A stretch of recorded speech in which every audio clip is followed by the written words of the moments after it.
अब दिवाली तो गई, फिर भी हैप्पी दिवाली, राम राम दिवाली की। ओके, कैसे हो सब लोग, ठीक हो? अब सुन लो, सेकंड ग्रेड वाले कितने बच्चे हैं, हाथ खड़ा करें। Okay, good good. दो तीन नए हैं। अच्छा, नया कौन कौन है जिनका पहला दिन है, वेरी फर्स्ट डे? 1 2, तो दो ही। बेड़ा जी कह रहे थे नए बच्चे हैं सर आज कुछ, आप दोनों ही हो? क्या बात, इतना खौफ है तुम दोनों का?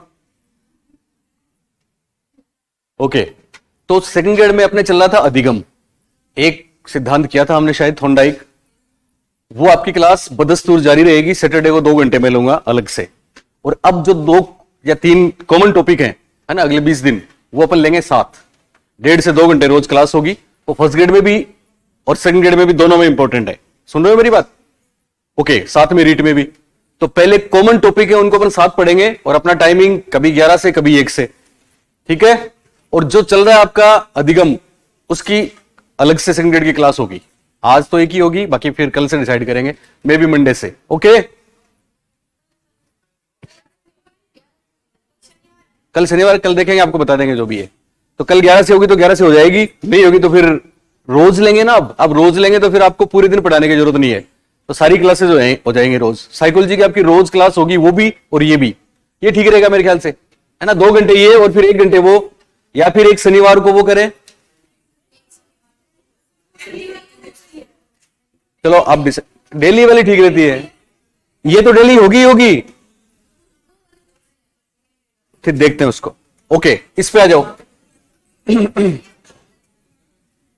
ओके, नया टॉपिक है, हेडिंग डाल लो, पर्सनैलिटी, व्यक्तित्व। उसको 10 पेज छोड़ दो।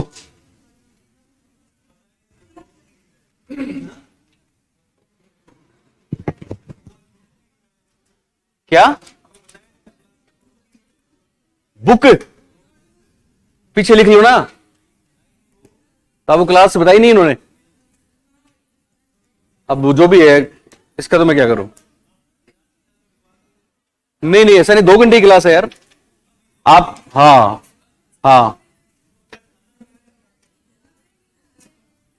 दूसरा लिस्ट ले लो, नोटबुक ले लो, और जिसको नहीं लिखना है वो बैठ के मेरी तरफ देख के सुन लो। भूमिका ठीक हो? चलिए करें शुरू। चलिए 6-7 पेज छोड़ दो, 10 छोड़ दो, कोई फर्क नहीं पड़ता इन चीजों का। या उर्दू की तरह रिवर्स शुरू कर दो, उल्टे लिख के वहां से। 6-7 पेज छोड़ दो, या 10 छोड़ दो, या फिर वही पेज छोड़ के अगले पेज से लिख लो, फिर वहां देख लेंगे। हाँ हाँ, दोबारा करवा दी। आप तो यहां से लिख लो, छोड़ो मत बस, टेंशन मत ले, टेक इट इजी। अब शुरुआत में टेंशन ले रहा है। ओके, तो देखो महत्वपूर्ण चीज, अभी आपके 2 इंपॉर्टेंट टॉपिक हैं, आप सुन रहे हो मेरी बात? पहला है पर्सनैलिटी और दूसरा है इंटेलिजेंस। इंटेलिजेंस, पर्सनैलिटी, लर्निंग, 3 चीज अगर आपने साइकोलॉजी में बेहतर तरीके से कर ली तो फिर कोई दिक्कत आती नहीं है। और स्पेशली पर्सनैलिटी वाला जो टॉपिक है वो सेकंड ग्रेड और रीट में ज्यादा इंपॉर्टेंट माना जाता है। इसमें से 3 4 5 सवाल आ जाते हैं, क्योंकि इसी में समायोजन, रक्षा युक्तियां भी हैं। सुन रहे हो मेरी बात? तो अपन शुरू करते हैं। हेडिंग क्या लिखा आपने हिंदी में? व्यक्तित्व। इंग्लिश में पर्सनैलिटी। ओके, तो चलिए बताओ क्या होती है पर्सनैलिटी? रोज वास्ता पड़ता है ना इस नाम से। क्या पर्सनैलिटी है, क्या होती है आपकी नजरों में, बोलिए। बिहेवियर कैसा है? ओके, अनूपगढ़ वालों को बिहेवियर अच्छा लगता है, आप बताओ what is personality according you? चलिए, और कोई? भूमिका तुम बताओ। इंटरनल एक्सटर्नल दोनों, क्या बात है। सूरत अच्छी, सीरत अच्छी, तू तो 1 लाखों में वो। चलिए, अच्छी बात है। और ओके, बताओगे? चलिए, देखो कई बार ये होता है मैडम, हम आ गए ना, उसके बाद बात नहीं होनी चाहिए। फोन बंद है सबके? ओके, पूछूंगा तुम्हारे गांव में किसकी लीड है बाद में। कभी कभी किसी को देखते ही आपके मुंह से निकलता है बेसाख्ता। यस, किसी को देख के आप बोल उठते हो क्या दिखती है, बोलते हो। किसी को देख के आप कह उठते हो क्या लगता है। क्या दिखती है, क्या लगता है, बोलिए पर्सनैलिटी है। यस, हम किसकी बात कर रहे हैं? हम बाहर से दिखने वाले रूप की बात कर रहे हैं। कभी कभी ऐसा भी होता है, कभी आप कहीं जाते हो किसी बहुत बड़ी क्लास में, नए बच्चों के साथ अक्सर ऐसा होता है, तो वहां कोई सर आपको पढ़ाने के लिए आते हैं ऐसे ही, तो उनको देख के पीछे से विस्परिंग होती है, फुसफुसाहट होती है। अच्छा ये है क्या? वो कोई कहता है अच्छा ये हैं, ये पढ़ाएंगे। लेकिन जब वो आते हैं, जब बोलते हैं, उनकी क्लास होती है, उसके बाद जब क्लास पूरी होती है तो कोई बोलता है क्या पर्सनैलिटी है। शादी करके नई बहू ससुराल जाती है और पहले ही दिन उसको पता लग जाता है ससुराल क्या होता है। जैसे ही वो गई, पहले दिन आपको पता है क्या होता है? पहले दिन मुंह दिखाई की रस्म होती है। सुनीता सुन रही हो? मुंह दिखाई की रस्म हो रही है और महिलाएं सब उसका घूंघट उठा के उसका मुंह देख रही है। लेकिन महिलाएं मुंह देख रही हैं तो साथ में कमेंट्स भी पास कर रही हैं। वो ज्यादा सुंदर नहीं है, मैं उसकी बात कर रहा हूं जो शादी करके गई है, वो ज्यादा खूबसूरत नहीं है, तो कोई उसका देख के कहती है कि मजा नहीं आया, उसके मुंह पे ही वो सुनती है। कोई कहती है जोड़ी नहीं जमी, कोई कहती है क्या लाए हो। अब औरतें हैं सब, कोई कुछ नहीं बोलती, केवल एक्सप्रेशन देती है। वो सुनती है क्योंकि उसने सुना है ससुराल क्या होता है। वो सबकी सुनती है, मुस्कुरा के रह जाती है, दर्द अपने अंदर समेट लेती है। वक्त गुजर जाता है, अब आती है रात, और जैसे ही रात आती है, उसने जो ख्वाब संजोए थे ना अब तक, वो आज की रात भी उसके लिए कोई खास खुशियां लेके नहीं आते, क्योंकि वो आते ही उसको बोलते हैं देखो ये शादी नहीं, एक समझौता है, हम पति पत्नी हैं सबके सामने, यहां पे नहीं। वो सोचती है ये सितम और सही, इतना सहा है ये भी सह लेंगे। पूरी रात आंखों में कटती है, सोचती है, पर वो लाइव है, वो जिंदा है। अर्ली मॉर्निंग उठ जाती है, एकदम नीट एंड क्लीन पूरे घर की सफाई करती है, सारे काम करती है, सबको बेड टी पहुंचाती है, ब्रेकफास्ट बनाती है, पूरा घर चमक उठता है। खाना ऐसा बनाती है कि उस घर में आज तक बना ही नहीं है। घर का हर मेंबर एक दिन, 2 दिन, 3 दिन के बाद सबको उसकी आदत हो जाती है। हर कोई उसको पुकार उठता है, और जैसे ही कोई पुकारता है उसके लिए हाजिर रहती है। एक दिन अचानक वो चली जाती है, वापस नहीं आएगी।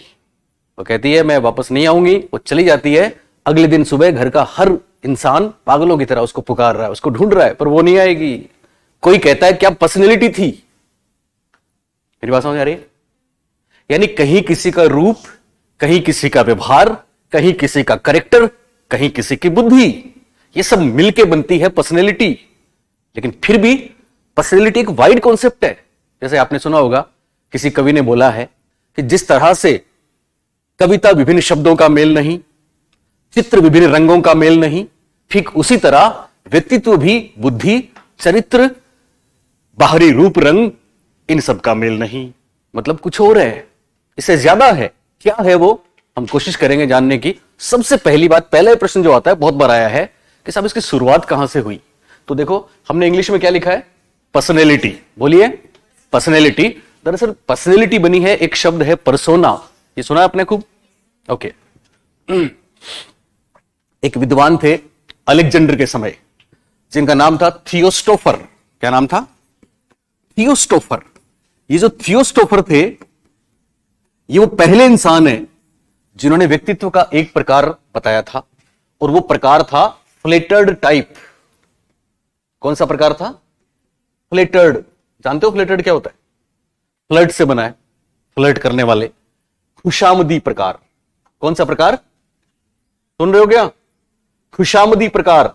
और ये जो खुशामदी प्रकार था, ये उस जमाने में स्पेशली राजा को खुश करने के लिए लोग उसके सामने तरह तरह के मास्क लगाते थे। क्या लगाते थे? मास्क। मास्क को हिंदी में बोलते हैं मुखोटा। क्या बोलते हैं? मुखोटा। और ये जो मास्क और मुखोटा था, ये राजा की खुशामद करने के लिए लगाते थे। किस लिए लगाते थे?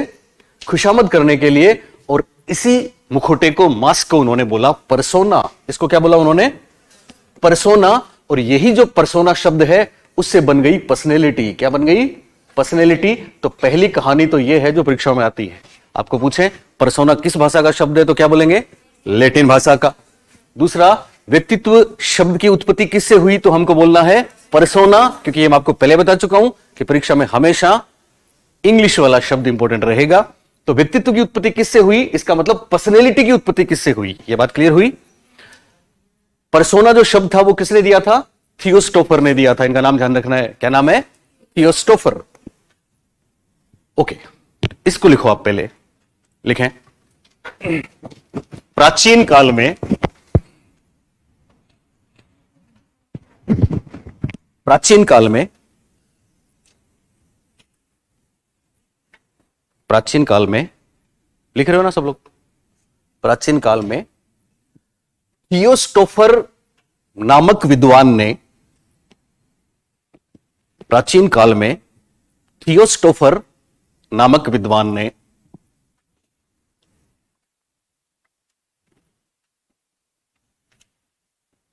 थियोस्टोफर नामक विद्वान ने व्यक्तित्व का एक प्रकार, थियोस्टोफर नामक विद्वान ने व्यक्तित्व का एक प्रकार खुशामदी, और ब्रैकेट में लिखोगे फ्लेटर्ड टाइप, खुशामदी ब्रैकेट में फ्लेटर्ड टाइप बताया था। खुशामदी ब्रैकेट में फ्लेटर्ड टाइप बताया था। दूसरी बात, पहली बात आपने लिखी है, याद रखना है, थियोस्टोफर परीक्षा में आया है। दूसरी बात लिखें, ऐसे लिखें, पर्सनैलिटी, पर्सनैलिटी शब्द की उत्पत्ति, पर्सनैलिटी शब्द की उत्पत्ति, पर्सनैलिटी शब्द की उत्पत्ति लैटिन शब्द, पर्सनैलिटी शब्द की उत्पत्ति लैटिन शब्द परसोना से हुई है। लैटिन शब्द परसोना से हुई है, जिसका अर्थ है मुखौटा, और ब्रैकेट में लिख दो MAS के, मास्क। पर्सनैलिटी शब्द की उत्पत्ति लैटिन शब्द परसोना से हुई है, जिसका अर्थ है मुखौटा, या फिर इंग्लिश में क्या बोलेंगे? मास्क। तो हमेशा याद रखना, परसोना कौन सी भाषा का शब्द है? लैटिन भाषा का है। इसका अर्थ क्या है? मुखौटा, और इंग्लिश में मास्क। पहली बार व्यक्तित्व का प्रकार बताने वाले कौन है? थियोस्टोफर, और उन्होंने जो प्रकार बताया वो क्या है? खुशामदी, इंग्लिश में फ्लेटर्ड टाइप। ओके, दूसरी बात,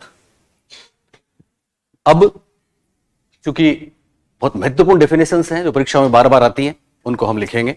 तो 3 4 5 स्टेटमेंट्स हैं, पहले वो लिखते हैं, फिर हम चलेंगे आगे। ठीक है ना? बोलो। ओके, तो अब लिखो परिभाषा। परिभाषा,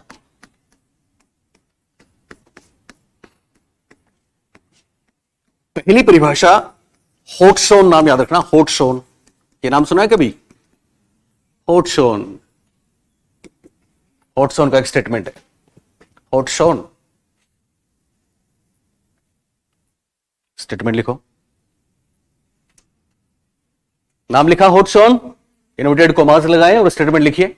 व्यक्तित्व व्यक्ति का वह स्वरूप है, व्यक्तित्व व्यक्ति का वह स्वरूप है,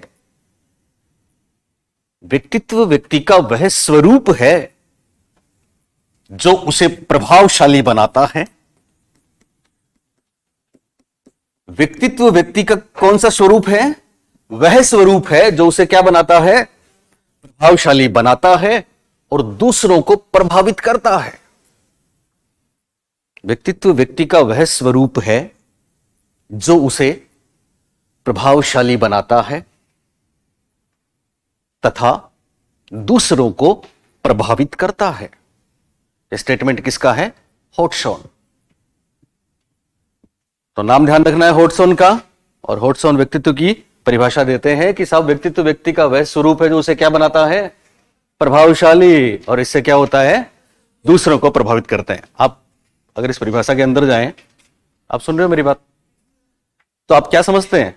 क्या कहते हैं होट्सोन? किसकी बात करते हैं? दूसरों को कैसे प्रभावित करेंगे? बाहरी रूप रंग की बात करते हैं या अंदर वाली बात? किसने कहा?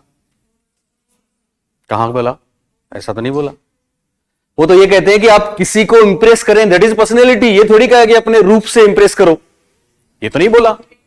यस, किसी भी तरह से हम किसी को इंप्रेस करें, दैट इज पर्सनैलिटी। ये किसने बोला? होट्सोन ने बोला। दूसरा नाम लिखें वुडवर्थ। वुडवर्थ व्यवहारवादी हैं, तो वुडवर्थ का स्टेटमेंट भी ऐसा ही है। इन्वर्टेड कॉमास में लिखो, व्यवहार के समस्त गुणों का नाम ही व्यक्तित्व है। वुडवर्थ का नाम लिखिए और स्टेटमेंट लिखिए, व्यवहार के समस्त गुणों का नाम ही व्यक्तित्व है। वुडवर्थ, व्यवहार के समस्त गुणों का नाम ही व्यक्तित्व है। वुडवर्थ।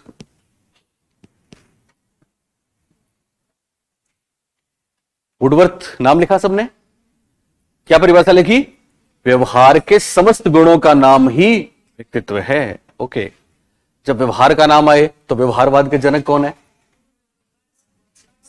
वाटसन है। कौन है? वाटसन। तो अगला नाम वाटसन का लिखिए। वाटसन क्या बोलते हैं? वाटसन का नाम लिखो, इनवर्टेड कॉमास और स्टेटमेंट लिखो, हम जो कुछ भी करते हैं।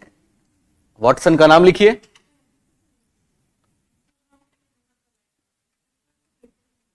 थोड़ा और खिसक जाओ ना आप मैडम, थोड़ा सा और खिसक जाओ।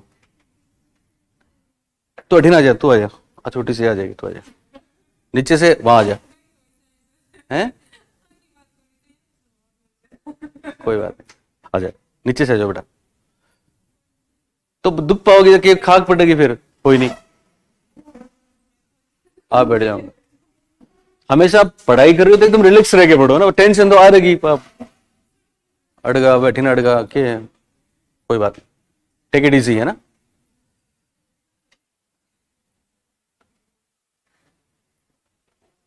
ठीक है, अब सही है ना? हाँ, आराम से बैठो, अब खुल के बैठ जा तो। ओके, चलो।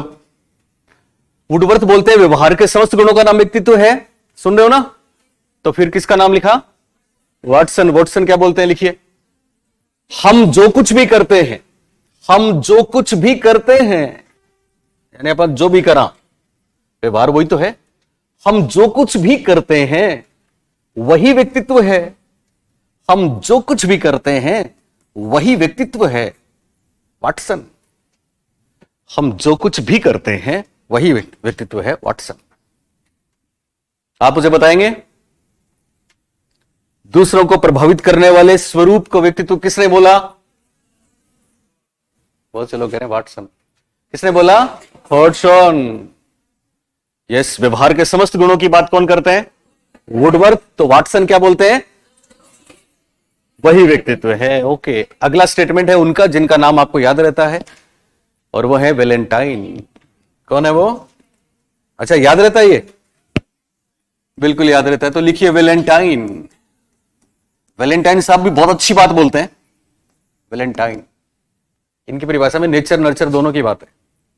आपको कोई बोले ना कि आप जो भी हो, जैसे भी हो, जैसे मतलब लंबे छोटे, गोरे काले, स्लो, लड़ने वाले, प्यार करने वाले, जैसे भी हो, किसने बनाया आपको ऐसा? दो चीजों ने। यस, एक तो नेचर, दूसरा नर्चर। ओके, तो ये वाली बात कहेंगे वैलेंटाइन। आपको पता है नेचर क्या है?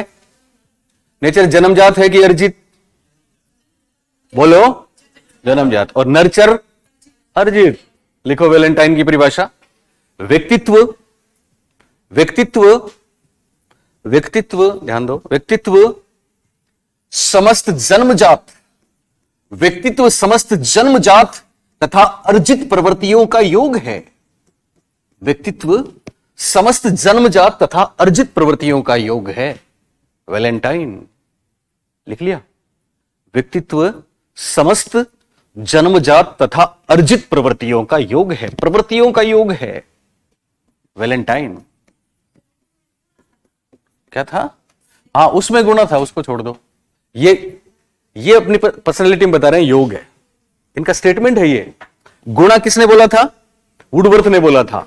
पर वुडवर्थ की व्यक्तित्व की परिभाषा नहीं है वो, ये इनकी व्यक्तित्व की परिभाषा है, जिसमें इन्होंने ऐसा बोला है कि व्यक्तित्व जन्मजात और अर्जित प्रवृत्तियों का क्या है? योग है। ओके, अच्छा, तुम उस गुणा वाली बात पे टेंशन में आ गई क्या? वो भी सही है और ये भी सही है। बात समझ में आ रही है ना? ओके। एक और परिभाषा है जो परीक्षा में आई है, बहुत महत्वपूर्ण है, उनका नाम है H.C. वारेन। क्या नाम है? तो नाम लिखिए, H.C. Warren. H.C. Warren, H.C. Warren क्या बोलते हैं ये? इन्वर्टेड कॉमास में लिखिए। व्यक्तित्व, बेटा लिखो आप, है ना, कोई भी एडजस्ट करके, फिर बाद में घर जाके फेर कर लेना उसको। नाम लिखा H.C. वारेन, लिखा? क्या लिखा? H.C. वारेन। ओके, स्टेटमेंट लिखो। व्यक्तित्व, कॉमा, व्यक्तित्व व्यक्ति के विकास की, व्यक्तित्व व्यक्ति के विकास की किसी भी अवस्था में, व्यक्तित्व व्यक्ति के विकास की किसी भी अवस्था में होने वाला, होने वाला का मतलब है बनने वाला, व्यक्तित्व व्यक्ति के विकास की किसी भी अवस्था में होने वाला समग्र मानसिक संगठन है। यह शब्द इंपॉर्टेंट है, समग्र मानसिक संगठन, जिसको इंग्लिश में भी लिखना है।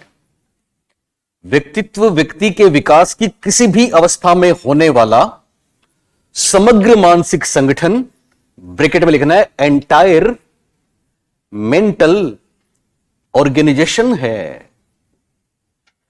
एंटायर मेंटल ऑर्गेनाइजेशन है। H.C. वारेन, बहुत ही अच्छी परिभाषा है। व्यक्तित्व व्यक्ति के विकास की कौन सी अवस्था में? किसी भी अवस्था में होने वाला कैसा संगठन है? समग्र मानसिक संगठन है। कैसा ऑर्गेनाइजेशन है? एंटायर मेंटल ऑर्गेनाइजेशन है। ये महत्वपूर्ण बात कहने वाले हैं H.C. वारेन। क्या नाम है इनका? H.C. वारेन। H.C. वारेन किसको महत्वपूर्ण मानते हैं? आप कैसा दिखते हो इसको? नो, तो किसको? क्या होता है मानसिक संगठन? यस, आप कैसा दिखते हो इट डजंट मैटर, लेकिन आप कैसा सोचते हो, आप कैसा परसेप्शन करते हो, आप किस तरह से प्रॉब्लम सॉल्यूशन करते हो, आप कैसे तर्क करते हैं, आपको कितना याद रहता है कि कल हमने आपके लिए तो कुछ अच्छा किया था, आपको याद ही नहीं रहा। इसका मतलब वारेन साहब मेंटल ऑर्गेनाइजेशन या मानसिक संगठन को व्यक्तित्व से जोड़ते हैं। बात समझ में आई? दूसरों को प्रभावित करने वाला स्वरूप व्यक्तित्व है, किसने बोला? बोलो। हॉटसॉन ने बोला। व्यवहार वाली बात करने वाले कौन? वुडवर्थ। तो जो भी करते हैं वो वाटसन, और जन्मजात और अर्जित प्रवृत्तियां वैलेंटाइन ने बताई। तो वारेन किसको महत्वपूर्ण मानते हैं? ओके, समग्र मानसिक संगठन को इंग्लिश में क्या कहते हैं? Entire mental organisation. Okay,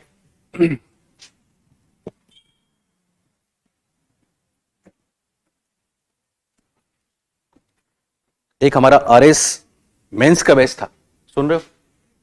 RS mains में बिहेवियर करके थर्ड पेपर में साइकोलॉजी आती है। उसमें हमने एक परिभाषा बताई थी, हर बार वही आती है। कुछ ऐसे स्टेटमेंट्स हैं जो बहुत महत्वपूर्ण है, और वो परिभाषा इतनी इंपॉर्टेंट है कि जो वहां भी अगर साइकोलॉजी में आती है तो शिक्षक भर्ती में तो फिर साइकोलॉजी में आनी है। जिस तरह से अधिगम की क्रो एंड क्रो की परिभाषा हमने पढ़ी ना, सीखना आदत ज्ञान और मनोवृत्तियों का अर्जन है, बुद्धि के वैष्णव की परिभाषा है, वैसे ही ये इतनी इंपॉर्टेंट परिभाषा है कि लगभग हर पेपर में आई है। और ये परिभाषा देने वाले कौन है? आलपोर्ट हैं, शाबाश। कौन है ये? Allport, yes. क्या है वो स्टेटमेंट, लिखिए। आलपोर्ट साहब का नाम लिखो। आलपोर्ट, जी आलपोर्ट।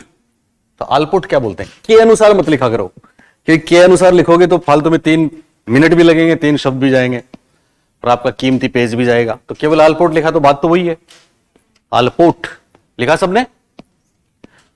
देखो, आलपोर्ट की परिभाषा में हम अभी बात कर रहे थे ना, भूमिका ने बोला था, क्या बात चल रही थी? ये सूरत अच्छी सीरत अच्छी। ओके, तो आलपोर्ट अपनी परिभाषा में दोनों ही चीजों को लेते हैं। दोनों ही चीजों के लिए उन्होंने एक शब्द काम में लिया है। आप में से कोई बता सकता है वो शब्द?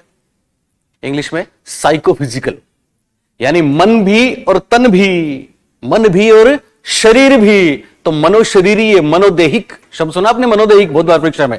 ओके, लिखे परिभाषा। आलपोर्ट क्या बोलते हैं? व्यक्तित्व, व्यक्तित्व व्यक्ति के मनोदेहिक, कई बार परीक्षा में मनोदेहिक शब्द आता है, कई बार मनोशरीरीय आता है, बात एक ही है। इंग्लिश में लिखना है, मन को बोलते हैं साइको और तन को बोलते हैं फिजिकल। व्यक्तित्व व्यक्ति के मनोदेहिक या साइकोफिजिकल तंत्रों का एक गत्यात्मक संगठन है। कितनी शानदार बात है! मनोदेहिक तंत्रों का एक गत्यात्मक, आप जानते हैं गत्यात्मक को इंग्लिश में क्या बोलते हैं? यस, डायनेमिक बोलते हैं। डायनेमिक, ये भी लिखना है। व्यक्तित्व व्यक्ति के मनोदेहिक या साइकोफिजिकल तंत्रों का गत्यात्मक या डायनेमिक संगठन है। संगठन है जो, यस, यानी व्यक्तित्व में दोनों चीजें तो शामिल हैं, पर ये काम क्या करता है, इसलिए परिभाषा महत्वपूर्ण है ये। क्योंकि वहां पे जैसे मैंने बोला आपको आरएस मेंस में एक्सप्लेन करना होता है, तो इसलिए बहुत ही बढ़िया परिभाषा मानी जाती है। और अपने यहां भी तो व्यक्तित्व की परिभाषा में आलपोर्ट कहते हैं कि व्यक्तित्व व्यक्ति के कौन से तंत्रों का संगठन है, तो आप बोलेंगे मनोदेहिक, इंग्लिश में साइकोफिजिकल। संगठन कैसा है? रिजिड या फिर डायनेमिक? डायनेमिक है, गत्यात्मक संगठन है, बदलता रहता है। गत्यात्मक का मतलब बदलता रहता है, और जो बदलता रहता है वो समायोजन करता है। वो क्या करता है? समायोजन। तो इनकी पूरी परिभाषा क्या है, लिखो आप। व्यक्तित्व व्यक्ति के मनोदेहिक तंत्रों का एक गत्यात्मक संगठन है जो, यस, जो वातावरण के साथ, जो वातावरण के साथ उसका, जो वातावरण के साथ उसका सुसमायोजन स्थापित करता है। जो वातावरण के साथ उसका सुसमायोजन स्थापित करता है। जी आलपोर्ट, जो वातावरण के साथ उसका सुसमायोजन स्थापित करता है। आलपोर्ट की यह बेहतरीन परिभाषा है, क्योंकि डायनेमिक है तभी तो समायोजन करेगा। ओके, तो आलपोर्ट की परिभाषा याद रहेगी। आलपोर्ट व्यक्तित्व में किसको मानते हैं? तन को या मन को? दोनों को। जिसके लिए हिंदी में कौन सा शब्द? मनोदेहिक, और इंग्लिश में साइकोफिजिकल। ये संगठन कैसा है? गत्यात्मक, इंग्लिश में डायनेमिक है। इसलिए क्या काम होता है? वातावरण के साथ समायोजन होता है। याद रहेगी? ओके, अब चलते हैं बच्चों आगे। और अब व्यक्तित्व को हम थोड़ा सा समझे ना? थोड़ा सा समझ आया आपको कि साहब परसोना से उत्पन्न हुई ये बात? लैटिन भाषा का शब्द था। परसोना का मतलब क्या था? भावना। तुम बीच में गायब रहती हो? नहीं रहती ना? ओके। मुखौटा, मुखौटा को इंग्लिश में क्या बोलेंगे? मास्क बोलेंगे। और पहली बार जो प्रकार बताने वाले एक विद्वान थे, क्या नाम था उनका? थियोस्टोफर। क्या नाम था? थियोस्टोफर। और उन्होंने प्रकार दिया था खुशामदी, इंग्लिश में फ्लेटर्ड टाइप, क्योंकि वो राजा की क्या करते थे? खुशामद करते थे उस जमाने में। और राजा को खुश करने के लिए और तो कोई साधन थे नहीं उस जमाने में, तो राजा के सामने डांस करते थे अलग अलग मुखौटे लगा के। वहां से निकला परसोना। क्या निकला? परसोना। और परसोना से बना पर्सनैलिटी। क्या बना? पर्सनैलिटी बना। हाथ हटा लो गाल से, ओके, उसके बाद हमने परिभाषाएं देखी। क्लियर? परिभाषा आपको याद ही है। अब व्यक्तित्व को हम कैसे समझें? तो अभी तक आप ये समझे हो कि साहब व्यक्तित्व का मतलब बुद्धि से भी है ना?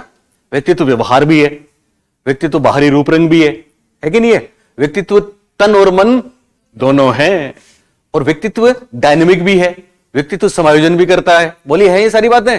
ओके, अब हम व्यक्तित्व को समझने के लिए अलग अलग कैमरे लगाएंगे, अलग अलग दृष्टिकोण से व्यक्तित्व को समझने की कोशिश करेंगे, जिसको मनोविज्ञान की भाषा में कहा जाता है डिफरेंट अप्रोचेज। तो पर्सनैलिटी को समझने के लिए अलग अलग अप्रोच हैं, वेरियस अप्रोचेज हैं, अलग अलग उपागम हैं, और ये बहुत ही खास है। जनरली मैं तो जब से पढ़ा रहा हूं, मैं इसी तरीके से पढ़ाता हूं, अप्रोच के हिसाब से। परीक्षा में जब से प्रश्न आ रहे हैं अप्रोच के हिसाब से आ रहे हैं। लेकिन अभी पिछले 1-1.5 साल में जब हम जयपुर गए, उत्कर्ष में हमारे वीडियोस गए, उसके बाद लोगों ने अपनी किताब में ये अप्रोचेस डालनी शुरू करी। उससे पहले तो अप्रोच का मतलब उपागम होता है ये भी नहीं था पता उनको, सबको जो राजस्थान में पढ़ा रहे हैं। क्या क्या अप्रोचेस हैं? तो सबसे पहले हम पढ़ेंगे टाइप्स अप्रोच। क्या पढ़ेंगे? टाइप्स को हिंदी में क्या बोलते हैं? प्रकार।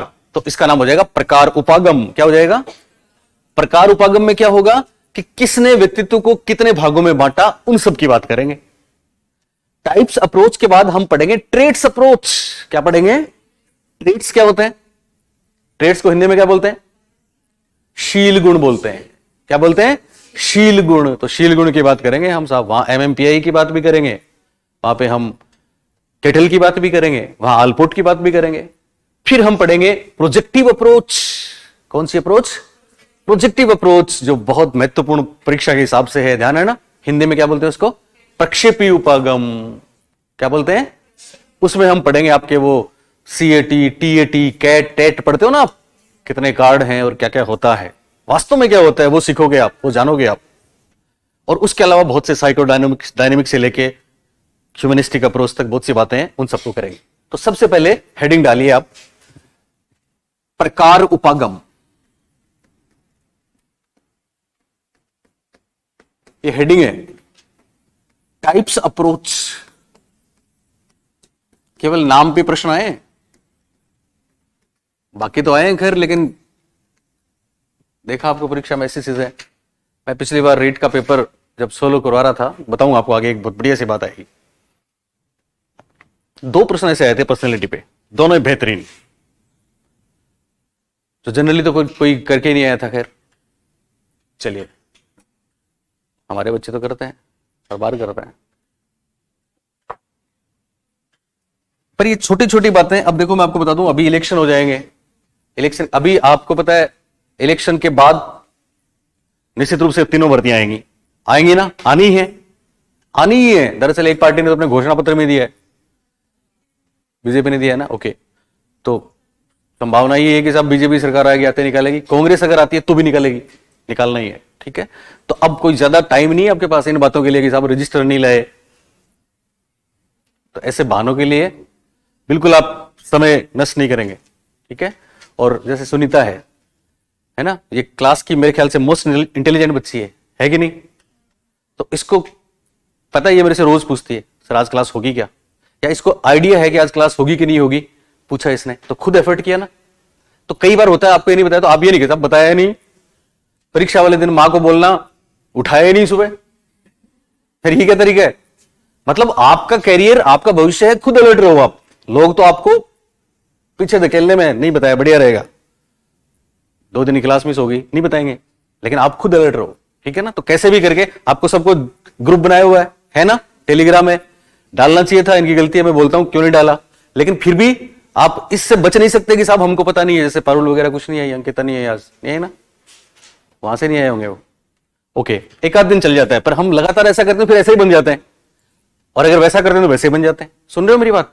ओके, तो टाइप्स अप्रोच, इसमें प्रकार की बात करेंगे। किसकी बात करेंगे? प्रकार के। तो देखो 2 मिनट के लिए बोर्ड पे पहला जो विभाजन हम पढ़ेंगे, कौन सा विभाजन? पहला विभाजन पढ़ेंगे, वो इस नाम से परीक्षा में प्रश्न भी है, वो जाना ही इसी बात के लिए जाना जाता है कि साहब व्यक्तित्व का प्रथम विभाजन। तो सबसे पहले हम पढ़ेंगे प्रथम विभाजन। कौन सा विभाजन पढ़ेंगे? प्रथम विभाजन। और आप जानते हैं किसने दिया? यस, हिप्पोक्रेट्स ने दिया। शाबाश, ये किसने दिया? हिप्पोक्रेट्स ने। और हिप्पोक्रेट्स ईसा से 400 साल पहले थे। इन्होंने कोई ग्रीक फिलोसोफर थे, इन्होंने कोई ऐसी बात नहीं बताई। मुझे तो लगता है कि जितने लोग दुनिया में बता रहे हैं वो हमसे पढ़ के बता रहे हैं। हमारे पुराने लोगों ने बहुत पहले बता दिया था, वात पित्त कफ बताया था प्रकृति, पर ये साइकोलॉजी में नहीं है क्योंकि वो तो इंग्लिश में है। तो कौन जाने इन्होंने वहां से चोरी किया है क्या। पर इन्होंने एक बुक लिखी थी, नेचर ऑफ मैन। क्या बुक लिखी थी? Nature of man. और वो बुक आई थी 460 बीसी में। उसमें उन्होंने पहली बार फ्लूइड्स के आधार पे हमारे शरीर में जो रस होते हैं, रसायन होते हैं, बॉडी केमिस्ट्री बोलते हैं जिसको, ह्यूमर्स बोलते हैं उसको, उसके आधार पे 4 प्रकार बताए। Choleric, melancholic, sanguine, phlegmatic. Choleric, melancholic, sanguine, phlegmatic पे जरूर प्रश्न आता है। और ये ग्रीक वर्ड्स हैं, लैटिन वर्ड्स हैं, तो जनरली हिंदी में बताएंगे लोग तो आपको, पर परीक्षा में तो ये वाले शब्द आएंगे। 4 प्रकार बताए थे। कितने बताए थे इन्होंने? 4 प्रकार बताए थे। और इनके जो 4 प्रकार हैं वो इनकी एक प्रसिद्ध बुक है उसमें है। और उस बुक का नाम क्या है? Nature of man. मैं सारी चीज आपको लिखाऊंगा, नेचर ऑफ मैन। देखो याद करो, कभी हमने आपको डेवलपमेंट में एक बात बताई थी कि नेचर और नर्चर, याद है ना? तो नेचर का मतलब अनुवांशिकता से कि वातावरण से कि दोनों से? अनुवांशिकता से। जब पिछली बार सेकंड ग्रेड में प्रश्न आया था ना, प्रकृति, तो लोगों ने प्रकृति को पेड़ पौधे समझ लिया था और उनका गलत हो गया था। वास्तव में प्रकृति तो इंसान की फितरत है।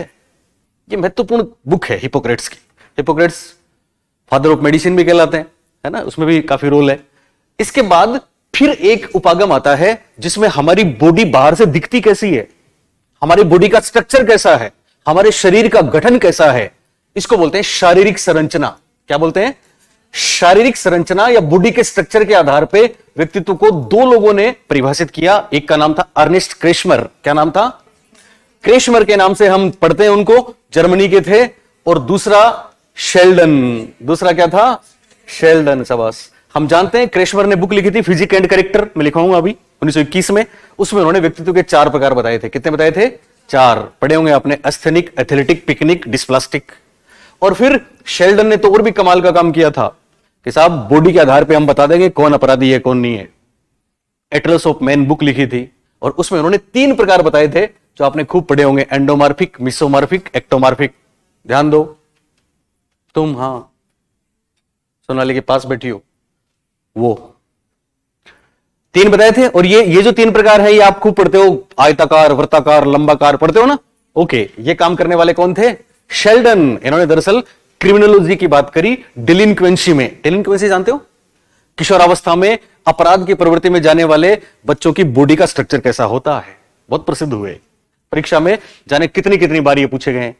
ये दोनों क्रेशमर और शेल्डन व्यक्तित्व को किस आधार पर बांटते हैं? शारीरिक संरचना के आधार पर बांटते हैं। ये बहुत मशहूर हुए, दोनों की बुक है। उसके बाद फिर एक अगला विभाजन आता है जिसको व्यक्तित्व का सर्वोत्तम विभाजन बोलते हैं। क्या बोलते हैं? सर्वोत्तम विभाजन। और आप बताएंगे व्यक्तित्व का सर्वोत्तम विभाजन किसने दिया? युंग ने। शाबाश। युंग या कार्ल जुंग जो स्विस साइकोलॉजिस्ट हैं, उन्होंने व्यक्तित्व को 2 भागों में बांटा था। कितने भागों में? 2 भागों में। एक तो अंतर्मुखी और दूसरा बहिर्मुखी। इस पे तो जाने कितनी कथाएं, कितने सिलेक्शन रुके और कितने हो गए, क्योंकि मासूम बच्चों ने उन किताबों को पढ़ा जिसमें युंग के 3 प्रकार बता दिए थे। हमको तो खंडन करना पड़ा, ये दूसरे साल ही कर दिया था हमने। तो खंडन क्यों करना पड़ा? कि आप ये पढ़ लोगे, क्योंकि हमको पता है क्या पढ़ रहे हो। परीक्षा में यही आया, एक बार नहीं 20 बार। युंग ने 2 ही बताए थे। उभयमुखी युंग ने नहीं बताया था, तो मायर ब्रिग्स ने इंडिकेटर में बताया था।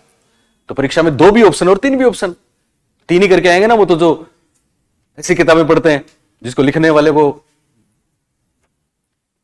क्या बोलूं मैं, युंग के बारे में जानकारी नहीं है। तो बहुत से बच्चे रह गए थे, हाई कोर्ट में भी बहुत से केस चले, प्रूफ मांगे गए, दिए गए, पर कोई मतलब नहीं है। पर आपको चिंता करने की जरूरत नहीं है, क्योंकि आप तो जो पढ़ोगे हम हैं आपके साथ, एकदम ऑथेंटिक रहेगा वो। तो युंग का विभाजन सर्वोत्तम माना जाता है। क्या माना जाता है? सर्वोत्तम। और आपको पता है युंग का विभाजन सर्वोत्तम क्यों माना जाता है? क्योंकि युंग के विभाजन का आधार है, जैसे पहला विभाजन नेचर ऑफ मैन में हम पढ़ेंगे, उसका आधार है शरीर के द्रव्य। क्या आधार है? दूसरे जो 2 शेल्डन और क्रेशमर हैं, उनके विभाजन का आधार है शरीर की रचना, शारीरिक संरचना। क्या है वो आधार? और तीसरा जो युंग का विभाजन है सर्वोत्तम, उसका आधार क्या है, कोई बताएगा? युंग ने अंतर्मुखी और बहिर्मुखी 2 प्रकार बताए, इंट्रोवर्ट, एक्सट्रोवर्ट। आधार क्या है? मनोवैज्ञानिक आधार है ये क्या है? मनोवैज्ञानिक आधार है, इसलिए सर्वोत्तम है। फिर युंग के बाद एक और नाम आएगा, स्प्रेंजर। क्या नाम आएगा? स्प्रेंजर। और स्प्रेंजर ने भी बुक लिखी है, युंग ने भी लिखी है। इनकी दोनों की बुक में बड़ा कंफ्यूजन है। युंग की बुक का तो नाम है साइकोलॉजिकल टाइप्स, और स्प्रेंजर की बुक का नाम है यस टाइप्स ऑफ मैन। क्या बात है। स्प्रेंजर की बुक का नाम क्या है? Types of man. और इसमें इन्होंने 6 प्रकार बताए। कितने?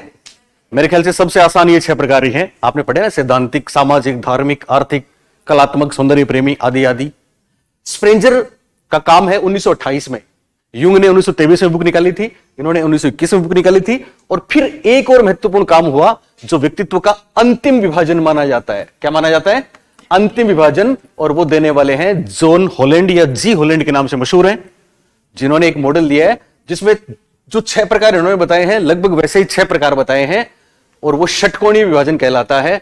वो देने वाले हैं हॉलैंड, और हॉलैंड का विभाजन है अंतिम। हॉलैंड का विभाजन क्या है? अंतिम। और हिप्पोक्रेट्स का विभाजन क्या है?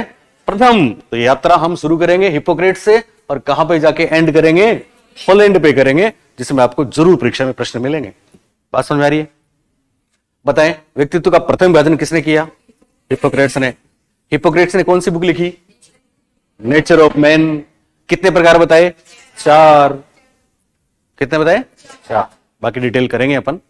उसके बाद अगला, शारीरिक संरचना के आधार पर कितने लोगों के नाम याद रखोगे? तो पहला नाम क्रेशमर, दूसरा शेल्डन। क्रेशमर ने कितने?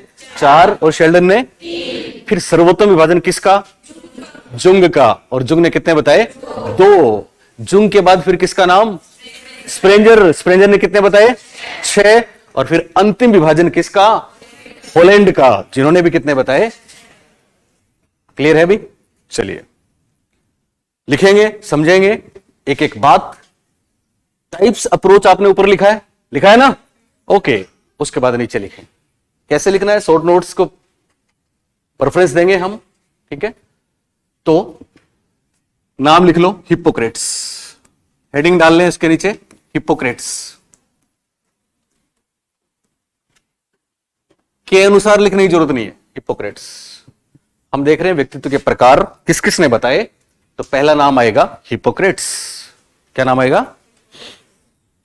हिप्पोक्रेट्स। प्रियंका ध्यान दो।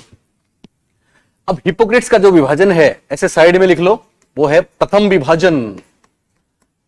तो हिप्पोक्रेट्स का विभाजन किस नाम से मशहूर है? प्रथम विभाजन के नाम से मशहूर है। आ चुके परीक्षा में। व्यक्तित्व का प्रथम विभाजन किसने दिया? तो क्या बोलेंगे? हिप्पोक्रेट्स बोलेंगे, थियोस्टोफर नहीं बोलेंगे। हालांकि थियोस्टोफर वाली बात भी ध्यान रखनी है। और ये जो विभाजन है, इसका आधार क्या है? तो हमको लिखना है शरीर द्रव्य के आधार पर। शरीर द्रव्य ओब्लिक बॉडी फ्लूइड्स। एक शब्द आता है फ्लूइड्स, ये तो आपको पता ही होगा, जानते हो ना? बॉडी फ्लूइड्स, या फिर इसको बॉडी ह्यूमर भी कहते हैं। Body humour.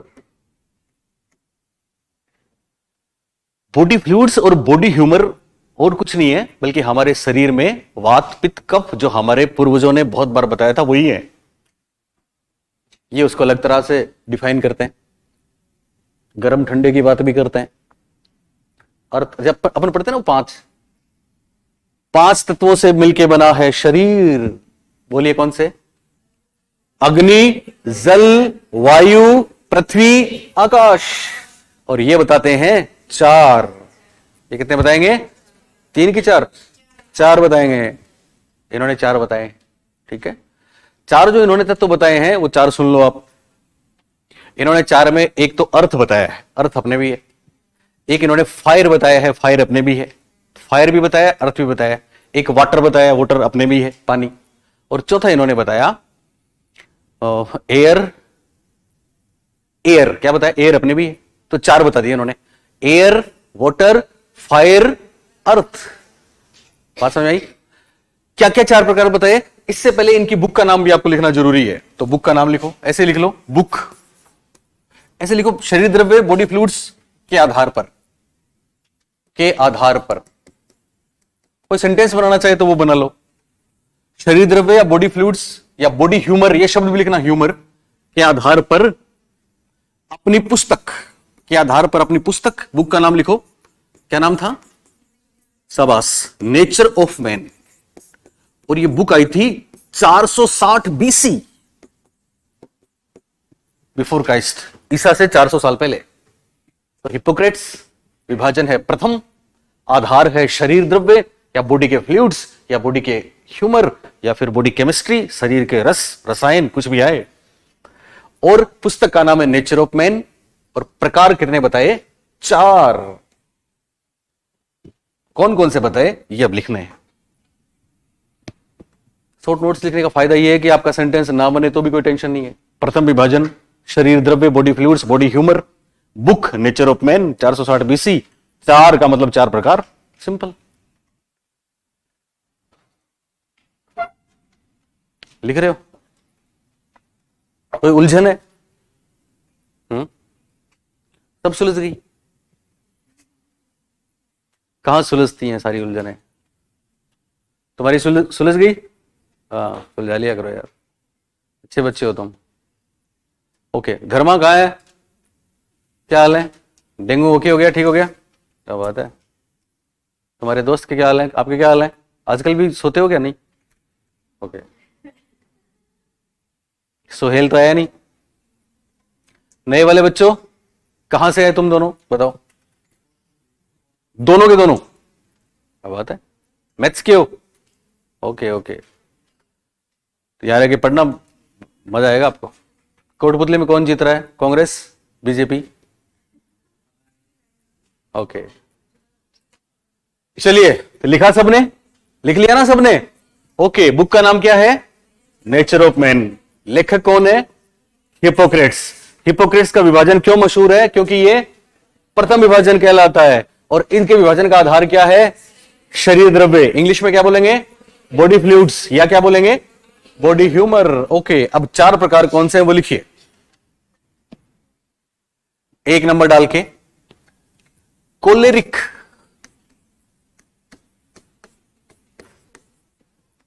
पहला कोलेरिक, एक लाइन छोड़नी है। दूसरा मेलनकोलिक, अभी सेकंड ग्रेड में मेलनकोलिक पे प्रश्न आया था। मेलनकोलिक,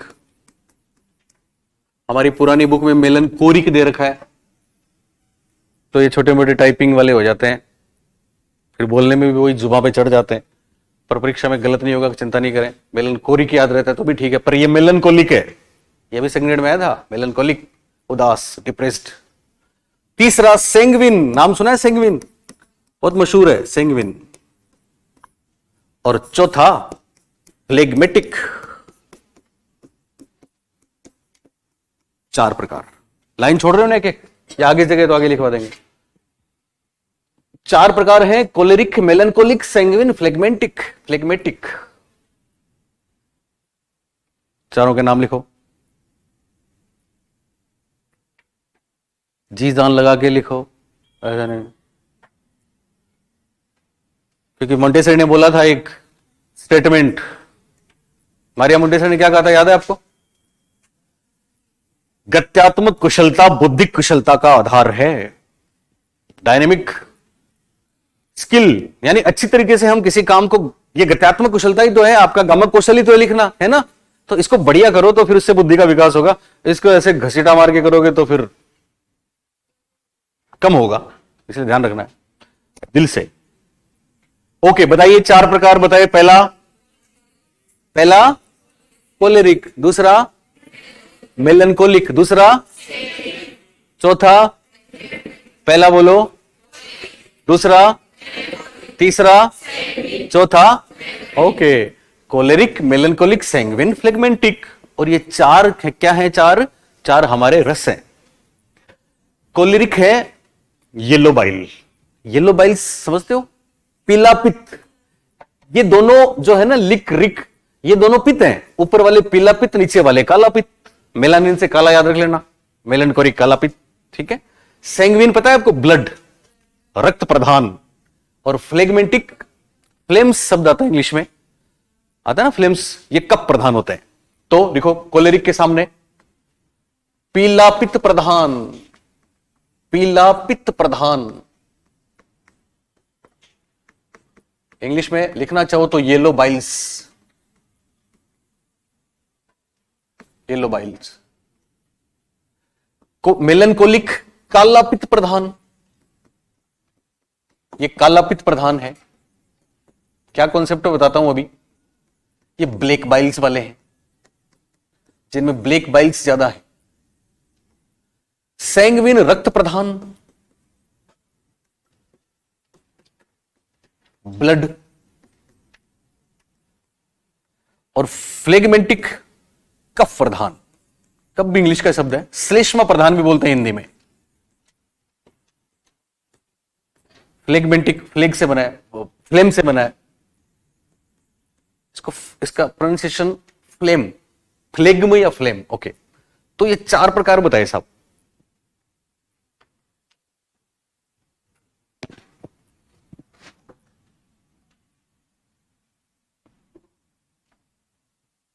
हिप्पोक्रेट्स ने।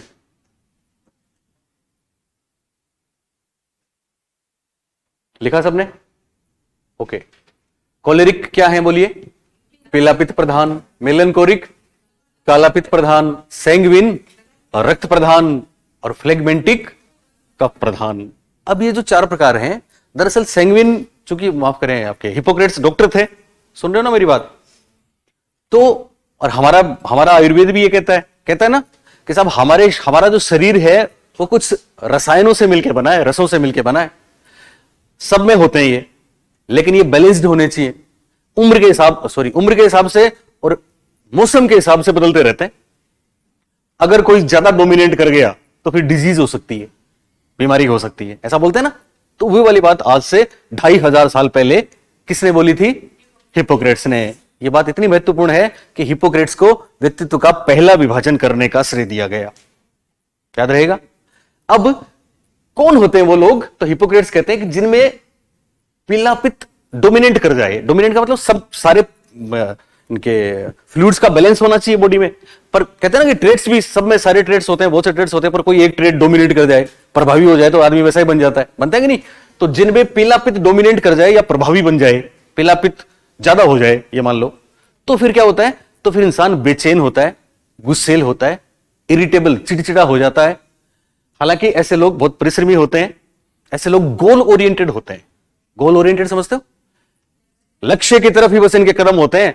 इनमें इमोशंस कम होते हैं। आप में और हम में, जब हम इमोशनल हैं, इतने इमोशंस हैं, जैसे कोई यहां पे बैठा, मैंने उसको कुछ बोल दिया तो पढ़ ही नहीं पाएगा मेरी क्लास में, क्योंकि उसको इमोशंस हावी हो गए उसके। इसका मतलब वो गोल ओरिएंटेड नहीं है। तेरे को क्या मतलब है गुरुजी ने क्या बोला? टच हुआ तो क्या मतलब है? तुमको तो वो चीज लेनी है जो तुम्हें मंजिल पे पहुंचाएगी। तो जो मंजिल पे पहुंचने वाली हर चीज की तरफ ही देखते हैं, वो तो होते हैं गोल ओरिएंटेड। और जो इमोशंस और भावनाओं में कुछ भी वेस्ट करते हैं, समय, दिमाग, एनर्जी, वो कोलेरिक नहीं हो सकते। बात समझ में आ रही है? तो ये वाली बातें भी परीक्षा में आती हैं, इसलिए आपको लिखनी है। कैसे लिखोगे? जगह है आपके पास आगे या बीच में? तो पीलापित प्रधान क्या होते हैं लिखो इसी में। बेचैन,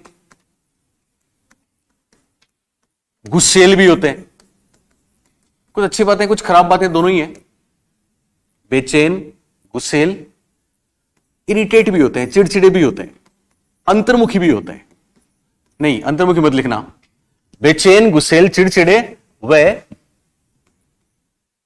लक्ष्य निर्देशित होते हैं। लक्ष्य निर्देशित लिख लो, गोल ओरिएंटेड, लक्ष्य निर्देशित। और खास बात इन पे, ये गोल की तरफ फोकस करते हैं। किसकी तरफ फोकस नहीं करते? इमोशंस की तरफ। तो चिड़चिड़े व लक्ष्य निर्देशित होते हैं। मेलनकोलिक पे प्रश्न आया था। मेलनकोलिक इमोशंस पे ज्यादा फोकस करते हैं, भावनाओं के शिकार हो जाते हैं, और अक्सर ऐसे लोग डिप्रेशन में चले जाते हैं। परीक्षा में आया था डिप्रेशन वाला। ऐसे लोग एंजाइटी फील करते हैं, चिंतित होते हैं। तो मेलनकोलिक में लिखो एंग्सियस, चिंतित,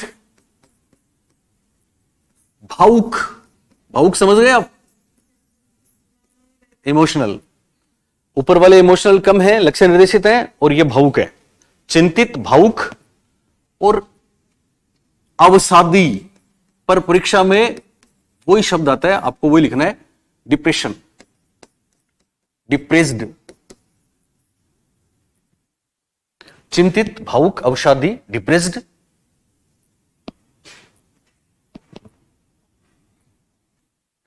चिंतित, भावुक, अवसादी, डिप्रेस्ड, ये अंतर्मुखी है। ऊपर वाले बहिर्मुखी है। ऊपर वाले में कोमा लगा के बहिर्मुखी लिख दो, इनमें लिख दो अंतर्मुखी। ये बहिर्मुखी होते हैं, ये आउटगोइंग है, आउटगोइंग। बहिर्मुखी आउटगोइंग होता है, अंतर्मुखी अंदर की तरफ गोइंग होता है, इन गोइंग होता है। तो ये खुद से बात करते रहते हैं, ये सेल्फ टॉक करते हैं। पर दुख की बात ये है कि ये सेल्फ नेगेटिव टॉक करते हैं, अपने आप से नकारात्मक बातें करते हैं, इसलिए डिप्रेशन में चले जाते हैं, इसलिए चिंतित होते हैं, इनके इमोशंस ज्यादा होते हैं और लक्ष्य की तरफ इनका ध्यान वो इमोशंस जाने नहीं देते। आप सुन रहे हो मेरी बात? अभी मैं एक रील देख रहा था, पता नहीं आपने वो देखा कि नहीं इंस्टा पे, कि हमारा जो ब्रेन है ना, ब्रेन क्या है वो तो हकीकत और कल्पना में भी कोई अंतर नहीं कर सकता, जानते हो ना आप। वो तो वास्तविकता और उसके फर्क ही पैदा नहीं कर सकता, मतलब समझता ही नहीं है। तो आप उसको जो फीडिंग देते हो वो फीडिंग ही हमको मिलती है वापस। इसलिए कहते हैं ना, इंसान जैसा सोचता है वैसा ही बन जाता है। ऐसा कई बार सुना ना आपने। तो उस रील में बताया था कि कभी भी आपको कोई ऐसा सपना आता है, हमें सपने आते हैं ना सबको, तो सपने में कई बार हम मरने वाले होते हैं ना, और जैसे ही हम मरने वाले होते हैं मतलब बस अब तो मरे, उसके बाद आंखें खुल जाती। पता आपको क्यों? क्योंकि हमारा दिमाग जानता ही नहीं कि मौत और मौत के बाद क्या है, उसको पता ही नहीं है, इसलिए आंख खुलती है। तो हमारा दिमाग, हमारे दिमाग में जो फीडिंग हम देते हैं, कंडीशनिंग कर लेते हैं, वही चीजें। आप तो कहते हैं ना, अब ऐड आता ना कि मैं स्ट्रांग हूं, लड़की कह रही है मम्मा डर लगता है स्कूल जाने से, तो मां कहती है बेटा मंत्र देती हूं तुम्हें, तुम ऐसा बोलो मैं स्ट्रांग हूं, मैं स्ट्रांग हूं, मैं स्ट्रांग हूं, स्ट्रांग बन गई। यही है सारा खेल। क्लिनिक प्लस इंपॉर्टेंट नहीं है, वो जो मंत्र दे रही है वो इंपॉर्टेंट है। तो ये लोग क्या करते हैं, ये लोग अपने आप से नेगेटिव बातें करते हैं। क्या करते हैं? नेगेटिव बातें करते हैं, नेगेटिव सेल्फ टॉक करते हैं। इसका परिणाम क्या होता है? डिप्रेस्ड हो जाते हैं। तो परीक्षा में आया था सेकंड ग्रेड में, कैसे लोग जो चिंतित होते हैं, नेगेटिव बातें करते हैं, डिप्रेशन फील करते हैं, वो किस प्रकार के व्यक्तित्व में आएंगे। तो 4 ऑप्शन थे, सही जवाब क्या था? मेलनकोलिक। तो याद रखना, मेलनकोलिक उदास है। क्या है? उदास है, सैड है, डिप्रेशन है, अंतर्मुखी है और उदास भी है। पर अंतर्मुखी क्या करते हैं पता है आपको? अंतर्मुखी जो होते हैं वो थॉटफुल भी होते हैं। क्या होते हैं? थॉटफुल होते हैं, हर बात की चिंता करते हैं, हर बात पे चिंतन करते हैं। वो एनालिटिकल भी होते हैं। क्या होते हैं? एनालिटिकल भी होते हैं। ऐसे लोग क्रिएटिव भी होते हैं। बहुत सी विशेषताएं उनकी हो सकती हैं, पर हम तो 2 3 4 जो परीक्षा में आ सकती हैं केवल उन्हीं को लेंगे और उससे बाहर कोई बात आएगी नहीं। ओके, तीसरा है सैंग्विन। तीसरा क्या है? सैंग्विन कौन होता है? बोलो। यस, रक्त प्रदान का मतलब वो पेंगुइन होती है।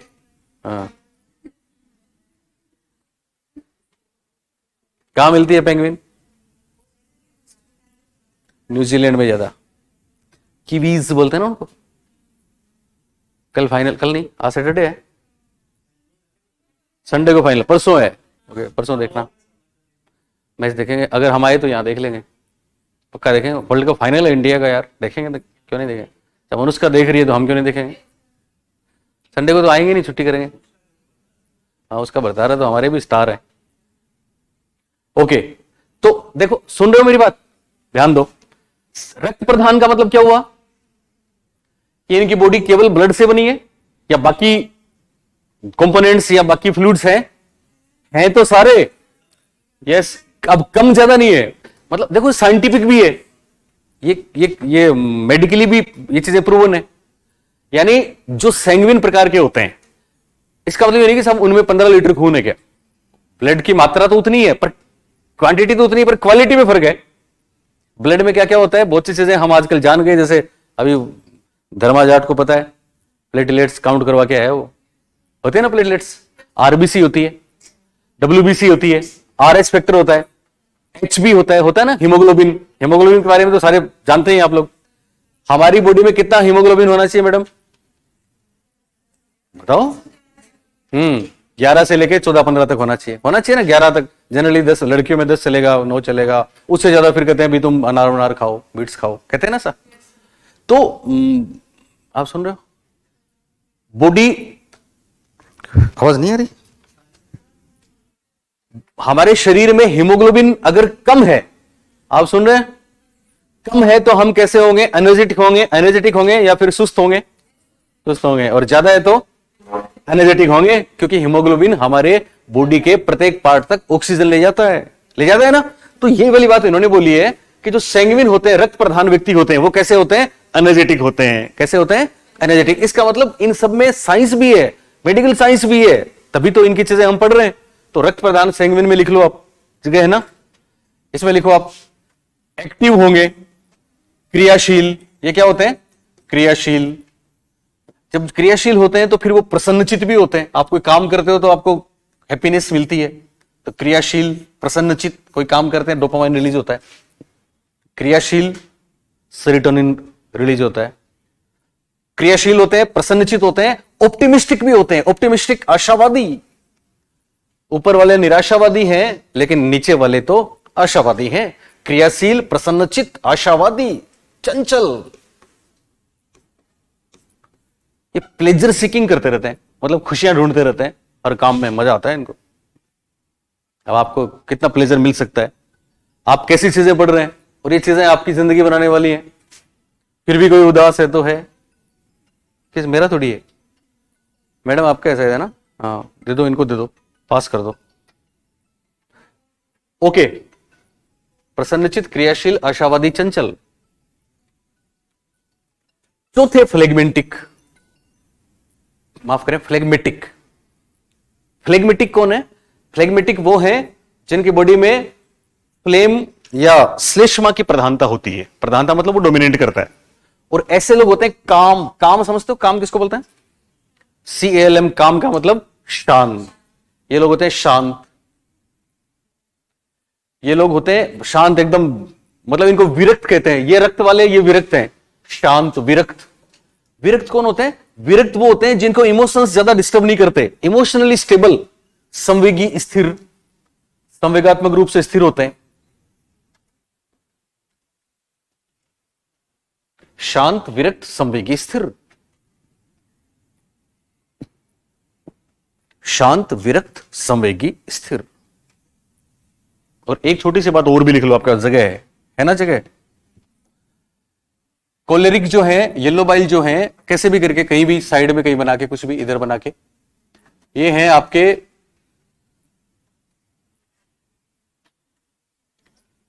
फायर। मेलनकोलिक है अर्थ। अर्थ का मतलब पृथ्वी, अग्नि, पृथ्वी। ये है एयर, हवा में उड़ते हैं। और ये है वाटर। क्या बात है लड़की, वाटर। कोलेरिक मतलब फायर का मतलब, ये लिख दो आप चारों, फायर, अर्थ, एयर, वाटर। वाटर कौन जाने किसी दिन पेपर में मिलेगा। फायर, अर्थ, एयर, वाटर। अग्नि, पृथ्वी, आकाश, पानी। अपने पास से क्या छूटा उसमें? आकाश। फिर एयर को ले सकते हैं, आकाश तो, अच्छा वायु आकाश दो है अपने, तो फिर आकाश छूट गया। ओके, आकाश छूट गया, शाबाश। तो अपने आकाश इन्होंने एक ही मान लिया। तो देखो फायर का मतलब, सुन रहे हो मेरी बात? फायर मतलब इनके आग लगी रहती है तन बदन में, कुछ करें कुछ करें। ये लीडर्स भी होते हैं, लीडर्स होते हैं, एक्सट्रोवर्ट होते हैं, आउटगोइंग होते हैं, लक्ष्य की तरफ ही भागते रहते हैं। बस शांति नहीं है जब तक मंजिल ना मिले। इनमें इमोशंस ज्यादा डिस्टर्ब करते नहीं है इनको, ठीक है। ये अर्थ मतलब धरती पकड़, अब कहते हैं कि यार ऐसे धरती पकड़ के बैठ गया, नहीं कहते ऐसा? कहते हैं कि नहीं? तो धरती पकड़ के कौन बैठ गया? चिंता होगी, पकड़ लिया धरती, ठीक है। और ये एयर, हवा में उड़ते हैं, क्रियाशील, प्रसन्नचित, आशावादी, चंचल, खुशियां ढूंढते रहते हैं। हवा में उड़ते हैं वो, खुशियां ढूंढते हैं कि नहीं? पंख, पंख लग गए साहब, पंख, उड़ती फिरूं मस्त गगन में, ये वही है। और फ्लेगमेंटिक, वाटर, वाटर एकदम शांत, शांत, विरक्त। इनको, इनकी भावनाएं, इनमें भी भावनाएं डिस्टर्ब नहीं करती इनको, ये स्थिर है, स्टेबली है इमोशनली, तो ये 4 बातें आपको याद रखनी है, याद रहेगा, रहेगा ना? ओके। हिपोक्रेट्स का काम है ये, किसका काम है? हिपोक्रेट्स का। और ये काम कहलाता है व्यक्तित्व का कौन सा विभाजन? प्रथम विभाजन। इनकी बुक का नाम याद रखना, नेचर ऑफ मैन। और इन्होंने जो विभाजन दिया उसका आधार क्या है? शरीर के द्रव्य या फिर बॉडी फ्लूइड्स, फ्लूइड्स बोलिए, फ्लूइड्स, या फिर एक शब्द और बोलिए, ह्यूमर। फ्लूइड्स या ह्यूमर के आधार पे कितने प्रकार बताए? 4। पहला कोलेरिक, दूसरा मेलनकोलिक, तीसरा सैंग्विन, चौथा फ्लेगमेंटिक। इनमें क्रियाशील चंचल कौन से होते हैं? सैंग्विन। सैंग्विन करके याद रखना, परीक्षा में रक्त प्रदान नहीं आएगा, मैं आपको फिर बता दूं, सैंग्विन आएगा। तो ये चारों शब्द हमको ध्यान रखने हैं। कौन से डिप्रेशन वाले कौन से आते हैं? मेलनकोलिक। इतने में काम चल जाएगा, बहुत बढ़िया पेपर होगा आपका। जब आप पेपर देने जाओगे ना, 1-2 बार ये चीजें पढ़ के जाओगे तो आपको सब कुछ आएगा, कमाल होगा। वो जो लिखना चाह रहा है ना एग्जामिनर, उसको भी आप बता दोगे, पकड़ लोगे कि ये लिखना चाह रहा है ये। साइकोलॉजी में तो इतनी पकड़ करा देंगे आपकी हम, लेकिन शर्त हमारी वही है, क्लास मिस नहीं करनी है। और क्लास में बैठो तो फिर सिर्फ हमारे होके रहो, नीचे नहीं देखना। हमारे होके रहोगा मतलब सब मोबाइल वोबाइल सब बंद मैडम। हाँ, केवल पूरा फोकस, पूरा ध्यान। और वो मेरी क्या, जब भी आप पढ़ते हैं कोई भी काम करो तो उसमें डूब के करो, ताकि दूसरी चीज पे ध्यान ही नहीं जाए। वो गोल ओरिएंटेड बिहेवियर होता है ना सुनीता? ओके, चलिए दूसरा एक और करते हैं, चले आगे। अब लिखिए शारीरिक संरचना के आधार पर।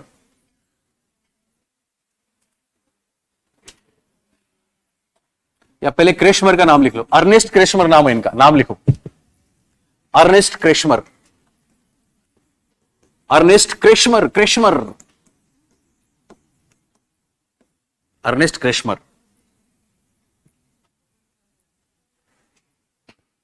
इन्होंने जो विभाजन दिया उसका आधार क्या था? यह शारीरिक संरचना। तो लिख लो शारीरिक संरचना के आधार पर, शारीरिक संरचना के आधार पर, इंग्लिश में बॉडी स्ट्रक्चर, बॉडी स्ट्रक्चर मतलब बॉडी का स्ट्रक्चर बाहर से दिखती कैसी है, दिखता कैसा है। तो अर्नेस्ट क्रेशमर, शारीरिक संरचना इनका आधार है। आधार पर न लिखो तो भी चलेगा, केवल शारीरिक संरचना लिखोगे तो भी चलेगा। और इन्होंने एक बुक लिखी थी, बोलो क्या नाम है? मैंने बताया था आपको अभी, बोलो। Physique and character. क्या नाम है? Physique and character. कई बार फिजिक एंड, 2 बुक है इनकी, कैरेक्टरिस्टिक्स भी पढ़ते हैं हम, बातें की है। तो physique and character, physique and character book आई थी 1921 में। अच्छा, कई बार ये डेट्स ध्यान रखना आप, डेट्स में क्या होता है, वैसे कोई कंफ्यूजन नहीं है, और हमारी बुक में और हमारे नोट्स में तो सारी चीजें ऑथेंटिक है ही। लेकिन कई बार क्या होता है, जैसे ये इन्होंने जर्मनी में लिखी, ठीक है ना, युंग है, उन्होंने वहां भी जर्मन भाषा थी, जर्मन भाषा में लिखी, फिर इंग्लिश में अनुवाद हुआ। तो कई बार आपको 2-3 साल का, 1 साल का, 2 साल का डिफरेंस मिलता है। 23 में अनुवाद हुआ तो 21 भी सही है, 23 भी सही है। तो पर्टिकुलर ऐसे कोई डेट आपको परेशान साइकोलॉजी में करेगी नहीं, हिस्ट्री में कर सकती है या नहीं करेगी। तो बुक का नाम है फिजिक एंड कैरेक्टर। क्या नाम है? Physique and character. नाम लिख लिया सबने?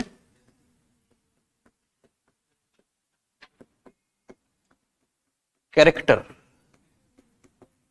यानी कितनी बड़ी बात, ये कह रहे हैं कि किसी का शरीर बाहर से कैसा दिखता है, उसके आधार पे उसमें कौन सी बीमारी है इसका पता लग जाएगा। उसके आधार पे उसका नेचर कैसा है पता लग जाएगा, उसका टेम्परामेंट कैसा है पता लग जाएगा। इससे पहले हमने पढ़ा, उसको टेम्परामेंट के नाम से भी उसमें मतलब जाना जाता है। ये टेम्परामेंट ही तो है सारे। तो इस बुक में उन्होंने शारीरिक संरचना के आधार पे व्यक्तित्व के 3 प्रकार बताए साहब। कितने? 4, माफ करें, कितने प्रकार बताए? 4। इन्होंने भी 4 बताए। क्या क्या है, नाम लिखो। पहला है एस्थेनिक, शब्द यही है जो काम के हैं। दूसरा एथलेटिक, पहला एस्थेनिक, दूसरा एथलेटिक,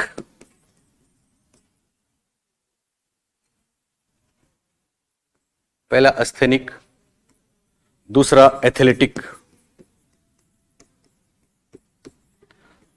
तीसरा पिकनिक। पिकनिक याद है? कौन सा पिकनिक जो आपने गोवा में मनाया था? वो सॉरी, गुजरात पिकनिक। और चौथा डिस्प्लास्टिक,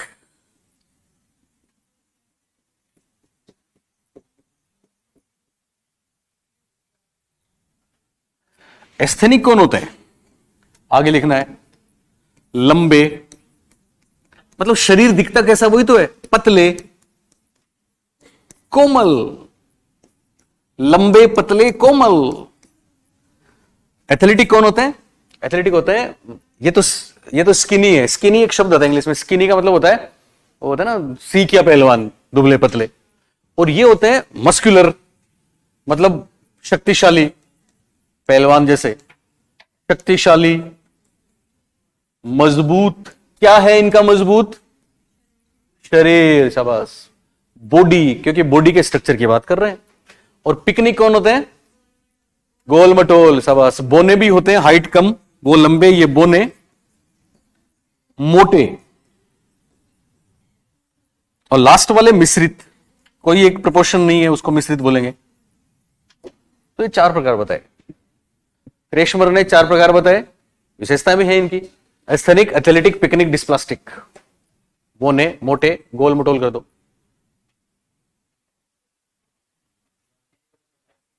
हाँ बेटा, क्या? गोल मटोल नहीं आया, लेकिन अंडाकार आया है। आप बोलोगे अंडाकार भी लिख लें क्या? पर यहां नहीं लिखना है, शेल्डन में है, अंडाकार पूछा गया है। कुछ पता है आपको? वर्ताकार, अंडाकार। तो कुछ भी, कोई भी बात आ सकती है परीक्षा में, क्योंकि हम तो मास्टरी करके चलेंगे ना। ऐसा नहीं कि साहब कोई एक शब्द आ गया। हम तो आपको शुरू में हमने बताया था, हम 2 चीजों पे फोकस करते हैं। एक तो कोई कॉन्सेप्ट ऐसा नहीं होगा जो आपको साइकोलॉजी में आएगा नहीं, और दूसरे इंग्लिश वर्ड। हाँ, इंग्लिश वर्ड के कारण से क्या होगा, हम आपको शब्दों से खेलना सिखा देंगे। तो अगर इंग्लिश वाला वर्ड आपको ध्यान है तो फिर गोल मटोल आए चाहे कुछ और आए, गारंटी नहीं है, लेकिन ये गारंटी है, क्या? पिकनिक मिलेगा, पिकनिक तो मिलेगा, इसलिए कोई चिंता नहीं है। आए तो ठीक है, ना आए तो ठीक है, गोल मटोल। ओके, तो बताओ कितने प्रकार बताए? 4। पहला एस्थेनिक, दूसरा एथलेटिक, तीसरा पिकनिक, चौथा डिस्प्लास्टिक। वापस बोलो, पहला एस्थेनिक, दूसरा एथलेटिक, तीसरा पिकनिक, चौथा। ओके, एस्थेनिक कौन होते हैं? मतलब आप अपने आसपास भी इनको देख सकते हो, लंबे पतले कोमल, छरहरे टाइप, है ना। कई बार देखते हैं ना ऐसे लोग अपने आसपास रहते हैं, जब तेज हवा चलती है तो खतरा रहता है कि उड़ ना जाए, इसलिए हम उनको क्या कर लेते हैं, पकड़ ले। गरिमा, तुम पीछे क्यों देख रही हो? वनिता भी है, वनिता का है, वनिता भी है, वनिता भी थोड़ी है, बहुत से लोग हैं, प्रियंका भी हो सकती। ओके, ये कैसे होते हैं अब सुन लो। ये जो होते हैं ना एस्थेनिक, आप सुन रहे हैं मेरी बात? एस्थेनिक होते हैं अंतर्मुखी। एस्थेनिक कम खाते हैं, कम सोते हैं, चिंता ज्यादा करते हैं। ये लोग अंतर्मुखी होते हैं, इसलिए चिंतन मनन में ज्यादा समय बीतता है। तो लगभग वो सारी बातें एनालिटिकल होते हैं, क्रिएटिव होते हैं, पढ़ने लिखने में बेहतर होते हैं, और बहुत भावुक होते हैं, इसलिए असामाजिक होते हैं। दूसरों के साथ मेल मिलाप करना इनको ज्यादा सुहाता नहीं है, क्योंकि दूसरों की छोटी सी बात इनका दिल तोड़ देती है, और ये पूरी पूरी रात उस बात पे चिंता करते हैं, चिंतन मनन करते हैं, चिंतन करते हैं।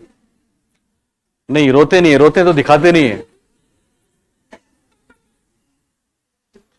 अंतर्मुखी रोते नहीं है, और रोते हैं तो अंदर ही अंदर रोते हैं। और बहिर्मुखी लोग क्या होते हैं? बाहर रोते हैं, अंदर से कुछ नहीं होता। हम पढ़ते थे तो हमारे एक साथी था स्टाफ में, सॉरी क्लास में, 6ठी क्लास में, तो मतलब पूरे गांव में प्रसिद्ध है उसकी। तो जैसे इंग्लिश का पीरियड आता, वो आता तो कुछ नहीं उसको, तो वो ऐसे रोता, देखा आपने, ऐसे करके रोने लग जाता, उसकी आंखों में एक भी आंसू नहीं आता, बस वो रो है। फिर थोड़ी देर सब चुप हो जाते, देखता गए क्या गुरुजी। वो होते हैं जो रोते हैं पर अंदर कुछ नहीं होता। इनके अंदर होता है पर ये बाहर से दिखाते नहीं है, क्योंकि ये लोग कौन होते हैं? अंतर्मुखी। बाकी सारी चीजें अंतर्मुखी से जुड़ जाती हैं, ठीक है ना। एनालिटिकल भी होते हैं, थॉटफुल होते हैं, चिंता ज्यादा करते हैं, कम खाते हैं, कम सोते हैं, और बॉडी तो आपने इनकी देख ली। दूसरे कौन होते हैं? एथलेटिक। इसमें लिख लो अंतर्मुखी, आगे लिख लो चिंतनशील, आगे लिख लो, इसमें जगह है ना आपके पास, भावुक, इमोशनल, और एक लिख लो असामाजिक। असामाजिक वैसे अंतर्मुखी की एक विशेषता है, इसलिए नहीं लिखो तो भी चलेगा। असामाजिक तो अंतर्मुखी, चिंतनशील, भावुक, असामाजिक लिख लिया। दूसरे हो गए कौन से? एथलीट। तो एथलेटिक, जिनकी बॉडी कैसी होती है? मजबूत होती है, खिलाड़ी जैसी। तो ऐसे लोग क्या होते हैं? ऐसे लोग होते हैं सामाजिक। ऐसे लोग होते हैं बहादुर, क्योंकि बॉडी बड़ी है तो बहादुर हो गए अपने आप ही। दृढ़ कथन, बात कह के पलटते नहीं है। मैडम है क्या? ओके। तो सामाजिक है, दृढ़ कथन है, बहादुर है। इनमें लीडरशिप का गुण होता है, नेता बनते हैं। मैडम चुनाव लड़वा दें आपको? ओके, सामाजिक, दृढ़ कथन। लेकिन एक गलती है, वो तो मैडम में नहीं है। ये लोग होते हैं अग्रेसिव। क्या होते हैं? अग्रेसिव होते हैं, आक्रामक। तो मैडम तो बहुत सीधी, आक्रामक कभी हमने देखा ही नहीं। गुस्सा आता है? बच्चे मत किया करो, गुस्सा तो करो ही मत। ओके, 3 बातें हैं इसकी, लिख लो आप। सामाजिक, दृढ़ कथन, आक्रामक, साहसी। ठीक है। अगले है पिकनिक। ये लिख लिया चारों आपने? ऊपर वाले में क्या लिखा? अंतर्मुखी, चिंतनशील, भावुक, सामाजिक। और इसमें क्या लिखा? सामाजिक, दृढ़ कथन, आक्रामक। क्या? आक्रामक। एक और लिख लो, नेतृत्व क्षमता। नेतृत्व क्षमता। आप इनको यूं ही मत समझना, जब आएंगे ना परीक्षा में, ये जो शब्द है ना, ये सिलेक्शन दिलवा जाएगा। ऐसा एक बार नहीं हुआ है, बहुत बार हुआ है, हजारों बच्चों के साथ हुआ है। तीसरे है पिकनिक। तीसरे कौन से हैं? तो पिकनिक में चिंता करने की जरूरत नहीं है। पिकनिक वही है जो पिकनिक मनाते हैं, बस ये खूब खाते हैं, खूब सोते हैं, खूब मजे करते हैं, प्लेजर करते हैं। ऐसे लोग क्या होते हैं? ऐसे लोग सेंस ऑफ ह्यूमर बहुत होता है ना? आपने देखे कभी कोई एकदम से गोल मटोल बहुत ज्यादा, महिलाएं भी ऐसी देखी होंगी, वो कभी दुखी होते ही नहीं है, वो हंसते हंसाते रहते हैं ना, हंसते हंसाते सबको हंसाते हैं, इसलिए तो मोटे हैं। भावना, रीना का है? रीना, हाँ हाँ चलेगी, चलो इसमें कर ले। तो ओके, ये खुश रहते हैं। तो क्या है पिकनिक? पिकनिक के सामने लिखो आप, पिकनिक के सामने लिखो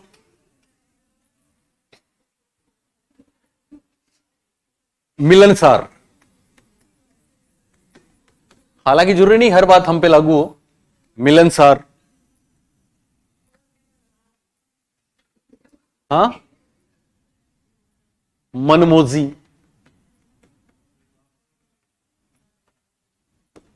मिलनसार, मनमोजी। सेंस ऑफ ह्यूमर को हिंदी में बोलते हैं मतलब हाथ से इनको पसंद होता है। तो क्या लिखेंगे इसके लिए हिंदी में? सेंस ऑफ ह्यूमर को हिंदी में, हाँ, विनोद प्रिय। शाबाश, वेरी गुड वेरी गुड, कमाल कर दिया, क्या बात है। विनोद प्रिय, गरिमा ने कमाल किया। क्यों किया कमाल? क्योंकि ये चिंतनशील हैं, अंतर्मुखी हैं।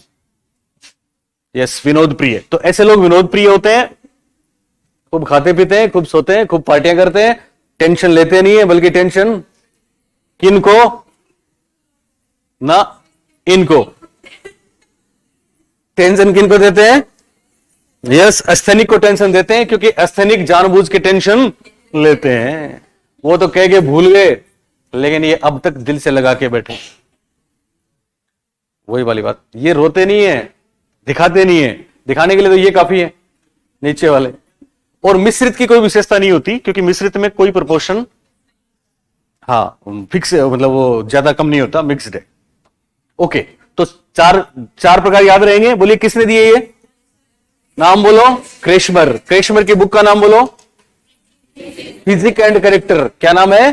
Physique and character. और पहला प्रकार कौन सा?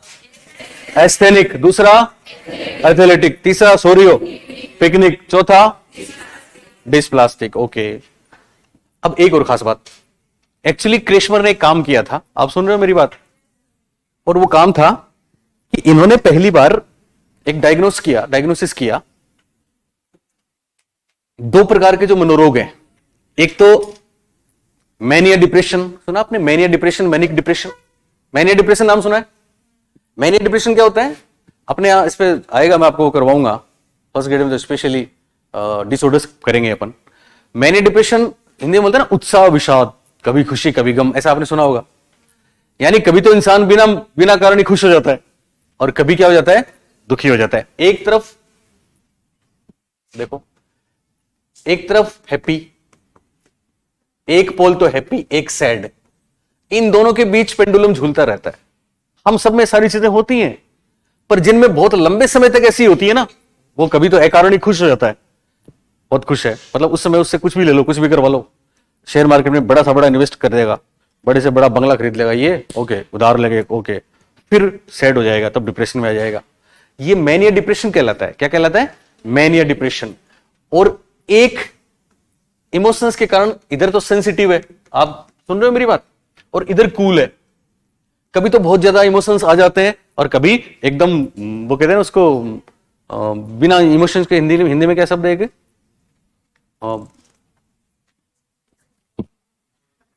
छोड़ो, वो है ना, कोई भाव नहीं है, भाव रहित, भाव शून्य।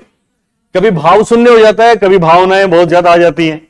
और ये क्या है? कभी बहुत खुश और कभी बहुत उदास। तो कभी बहुत खुश और कभी बहुत उदास, इसको कहते हैं साइक्लोइड। इसके लिए एक शब्द आता है, कौन सा? साइक्लोइड, ध्यान रखना। और ये जो है इमोशंस बहुत ज्यादा और बहुत कम, इसके लिए शब्द आता है, आपने सुना होगा स्किज़ोफ्रेनिया, सुना है ना, सिजोफ्रेनिया। तो इसके लिए शब्द आता है सिजोइड। क्या शब्द आता है? सिजोइड। तो ये परीक्षा में आया, ध्यान रखना। साइक्लोइड और सिजोइड दो जो मनोरोग हैं, दोनों के बीच इनको डिफाइन करने वाला, इनको अंतर का डायग्नोसिस करने वाला था अर्नेस्ट क्रेशमर। कौन थे? क्रेशमर। और क्रेशमर ने ये दोनों शब्द काम में लिए, एक तो साइक्लोइड, एक सिजोइड। और किसके लिए काम में लिए हैं? तो ध्यान रखना, जो पहले वाले हैं ना, गरिमा वाले, गया ओके, गरिमा वाले कौन से थे? एस्थेनिक। एस्थेनिक को स्किज़ोफ्रेनिया होने के चांसेस ज्यादा रहते हैं। इनको सिजोफ्रेनिक या स्किज़ोफ्रेनिक पर्सनालिटी भी कहते हैं, इसलिए इनके लिए एक नाम दे दिया उन्होंने, सिजोइड। मैं लिखूंगा, क्या नाम दे दिया? सिजोइड। और ये जो पिकनिक है, बाकी दोनों के लिए नहीं है, पिकनिक है, ये कभी तो मैनिया में होते हैं और कभी डिप्रेशन में होते हैं। तो इनको मैनिया डिप्रेशन वाले आधार पे क्या नाम दिया? साइक्लोइड। लिखो इंपॉर्टेंट, इंपॉर्टेंट करके, इंपॉर्टेंट लिख रहे हो ना? क्रेशमर ने, आप लिखें क्रेशमर ने, हाँ लिखो, चिंता मत, मैं तुम्हें जगा देता हूं इसलिए बोला। क्रेशमर ने एस्थेनिक, क्रेशमर ने अस्थेनिक, क्रेशमर ने अस्थेनिक को, क्रेशमर ने अस्थेनिक को सिजोइड, क्रेशमर ने अस्थेनिक को सिजोइड, ब्रैकेट में लिखो, सिजोइड ब्रैकेट में, इसको स्किज़ोफ्रेनिया भी कह सकते हैं, सिजोफ्रेनिया भी कह सकते हैं, ब्रैकेट में सिजोफ्रेनिक, यानी सिजोफ्रेनिया रोग हो सकता है। सिजोफ्रेनिया बहुत खतरनाक रोग है, बताएंगे आपको हम बाद में फर्स्ट ग्रेड वाले में। तो एस्थेनिक को सिजोइड, ब्रैकेट में सिजोफ्रेनिक, तथा पिकनिक को साइक्लोइड, ऐसे लिखना है जैसे मैं लिखवा रहा हूं, पिकनिक को साइक्लोइड, ब्रैकेट में मैनिक, या मैनिया डिप्रेशन कर दो, मैनिक डिप्रेसिव होता है, मैनिक डिप्रेसिव, मतलब एक इंसान की बात करेंगे तो मैनिक डिप्रेशन हो गया, manic depressive, depressive, manic depressive आदमी है, मतलब इंसान है, और मैनिया डिप्रेशन रोग है। तो क्रेशमर ने एस्थेनिक को सिजोइड या सिजोफ्रेनिक तथा पिकनिक को साइक्लोइड, ब्रैकेट में मैनिक डिप्रेसिव कहा है। यह आया है परीक्षा में, मैनिक डिप्रेसिव कहा है। एक छोटी सी बात और करूंगा, उसके बाद जाने देंगे। हमने अब तक केवल दो ही प्रकार पढ़े हैं ना, पहला किसका था? हिप्पोक्रेट्स का, और दूसरा किसका? क्रेशमर का। दोनों में फर्क क्या है? हिप्पोक्रेट्स ने विभाजन का आधार किसको माना? शरीर के द्रव्यों को, जिनको इंग्लिश में बोलते हैं बॉडी फ्लूइड्स, और क्रेशमर ने शारीरिक संरचना को, शरीर के गठन को, बॉडी के स्ट्रक्चर को। ओके, अगला नाम आएगा शेल्डन का। किसका नाम आएगा? और शेल्डन पे परीक्षा में ज्यादा प्रश्न आएंगे, क्योंकि शेल्डन का काम बहुत मशहूर है। क्या है वो काम? लिखो, तीसरा विभाजन।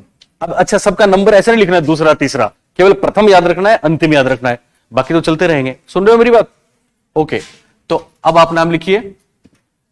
शेल्डन का पूरा नाम है विलियम हर्बर्ट शेल्डन।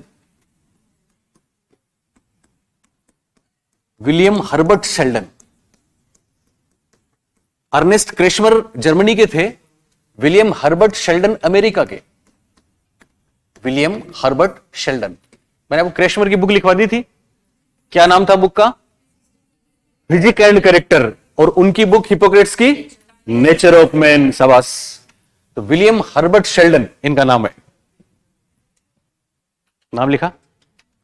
इन्होंने जो विभाजन दिया वो भी क्रेशमर के समान है, और वो भी है शारीरिक संरचना के आधार पर।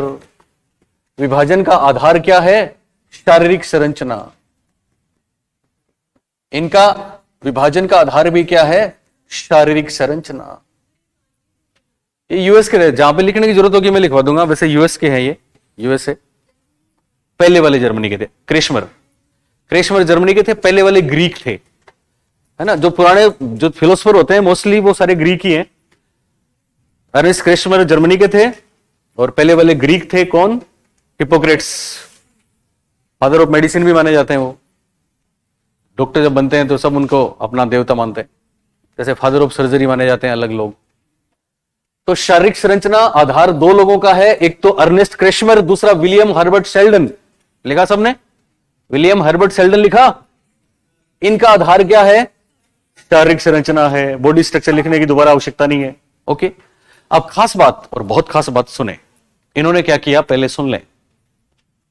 इन्होंने जो काम किया, आप सुन रहे हो मैडम? सुनो, बाद में लिखना इसको। आपने सीजर लंब्रोस का नाम सुना है किसी ने? सीजर लंब्रोस पे सवाल आया परीक्षा में। सीजर लंब्रोस, क्या नाम है? सीजर लंब्रोस नहीं सुना? थर्ड ग्रेड का फेवरेट है। यस, क्या? यस, बाल विकास में ये दरअसल बाल अपराध विज्ञान के जनक हैं। क्रिमिनोलॉजी में, किसमें? क्रिमिनोलॉजी मतलब अपराध शास्त्र। तो एक शब्द आता है इंग्लिश में डेलिंक्वेंट, किशोर को बोलते हैं, पता है ना आपको? तो इन्होंने काम किया कि कौन से लोग अपराधी होते हैं, बाल अपराधी। इसके लिए इन्होंने क्या किया? इन्होंने शोध किया, और शोध किया शारीरिक संरचना के आधार पर, शरीर के गठन के आधार पर कौन अपराधी है और कौन अपराधी नहीं है। इन्होंने गलती करी। वैसे गलती क्या करी? ये अब अपराधी कहां मिलेंगे? जेल में मिलेंगे, किशोर गृह में मिलेंगे, सुधार गृह में मिलेंगे। तो वहां पे गए, और वहां पे जाके उन्होंने रिसर्च में, मैंने आपको बताया था कोई भी टॉपिक ले सकते हो आप। बेंडूरा में याद है आपको? कोई भी टॉपिक हो सकता है आपका, कोई भी, एनीथिंग। तो इन्होंने टॉपिक लिया किशोरावस्था में क्रिमिनोलॉजी। तो उस पर उन्होंने जब शोध पत्र दिया तो पूरी दुनिया में तहलका मच गया, क्योंकि इन्होंने ये बोला कि सब ऐसे बच्चे जिनके हथेली में कम रेखाएं हैं वो अपराधी होते हैं। ऐसे बच्चे जिनकी घनी भौहें होती हैं, भौहें समझते हो? आईब्रो घने होते हैं, वो अपराधी होते हैं। ऐसे बच्चे जिनकी नाक चपटी होती है वो अपराधी होते हैं। ऐसे व्यक्ति जिनके घने बाल होते हैं वो अपराधी होते हैं। जिनके गालों की हड्डियां निकली होती हैं वो अपराधी होते हैं। अब लफड़ा हुआ ना? सबने अपने अपने बच्चों को देखना शुरू कर दिया। बोलिए, देखना शुरू किया, तो फिर वापस इन पे एक शोध हुआ, और शोध इस बात को लेकर हुआ कि इन्होंने गलती क्या करी थी। गलती यह करी थी कि इन्होंने केवल जेल में जो लोग थे उन्हीं की विशेषताएं देखी। फिर जो नया शोध हुआ इनको काउंटर करने के लिए उसमें कैम्ब्रिज ऑक्सफोर्ड में जो गोल्ड मेडलिस्ट बच्चे थे, अब वो टॉप इंटेलिजेंट थे, अपराधी तो नहीं थे, उनमें भी वो विशेषताएं पाई गई जो आपने बताई। इसका मतलब फिर एक नई बात आई कि साहब सीजर लाम्ब्रोस, आप शारीरिक संरचना के आधार पर किसी को अपराधी बता रहे हो, यह गलत है। अपराध तन में नहीं होता बल्कि मन में होता है। तब जाके राहत की सांस ली। लेकिन सीजर लाम्ब्रोस वाली बात शेल्डन ने अपने अध्ययन में दे दी और इन्होंने क्या किया, इन्होंने 4000 कॉलेज के स्टूडेंट्स के न्यूड फोटो लिए। न्यूड फोटो क्यों लिए? बिना कपड़ों के। और उसको उन्होंने 3 श्रेणियों में बांटा। कितने श्रेणियों में बांटा? 3 श्रेणियों में कैटेगराइज किया कि न्यूड इसलिए कि कौन यहां से बेहतर है, कौन यहां से बेहतर है, कौन वहां से बेहतर है। एक स्केल भी, आपको पता है स्केल पे सवाल है इनके, इन्होंने स्केल भी दिए। इनकी बुक का नाम एटलस ऑफ मैन है, मैन का एटलस। लेकिन अच्छी बात यह थी कि इन्होंने उसमें केवल बॉयज को शामिल किया, गर्ल्स को शामिल नहीं किया। और वहां पे तो सब लोग तैयार रहते हैं फोटो खिंचवाने के लिए, गर्ल्स होती तो वो भी तैयार थी। तो ये जो फोटो सेशन हुआ, ये फोटो सेशन बड़ा प्रसिद्ध हुआ। आप सुन रहे हो, ये बहुत प्रसिद्ध हुआ। और इसमें उन्होंने शारीरिक संरचना के आधार पर, एक टर्म हमने आपको अभी बताई, क्रिमिनोलॉजी, अपराध शास्त्र। कौन सा शास्त्र? अपराध शास्त्र। किशोरों में अपराध क्या उनकी बॉडी के स्ट्रक्चर के आधार पर होता है, ये इनका टॉपिक था। किनका था? शेल्डन का। और इसके लिए उन्होंने 3 प्रकार बताए। पहला बताया इन्होंने एंडोमॉर्फिक, दूसरा मीसोमॉर्फिक और तीसरा एक्टोमॉर्फिक। ये बात पूरी दुनिया में छा गई। और ये वाली जो बात थी वो कहलाती है सोमेटोटाइप मॉडल। क्या कहलाती है? दरअसल सोमेटो जो शब्द है वो भी आपका लैटिन भाषा का है। आप सुन रहे हो मेरी बात? सोमेटोटाइप बॉडी टाइप को ही कहते हैं। सोमेटोटाइप किसको कहते हैं? बॉडी टाइप को ही। तो परीक्षा में आया, ध्यान रखना, सोमेटोटाइप, व्यक्तित्व का सोमेटोटाइप सिद्धांत किसका? तो क्या बोलेंगे? शेल्डन का। सोमेटोटाइप का मतलब बॉडी टाइप, बॉडी स्ट्रक्चर, शरीर की संरचना, शरीर का गठन। और इस आधार पर इन्होंने कितने प्रकार बताए? 3, एंडोमॉर्फिक, मिसोमॉर्फिक और एक्टोमॉर्फिक। ये मशहूर है, समझ आया? तो क्या क्या लिखेंगे आप इसमें? लिखो।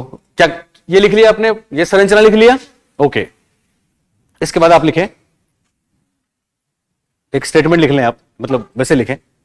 आप लिखें, शेल्डन ने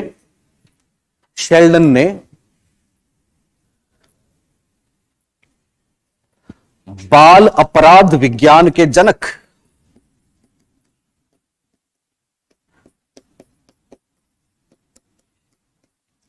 शेल्डन ने बाल अपराध विज्ञान के जनक सीजर लाम्ब्रोस, शेल्डन ने बाल अपराध विज्ञान के जनक सीजर लाम्ब्रोस,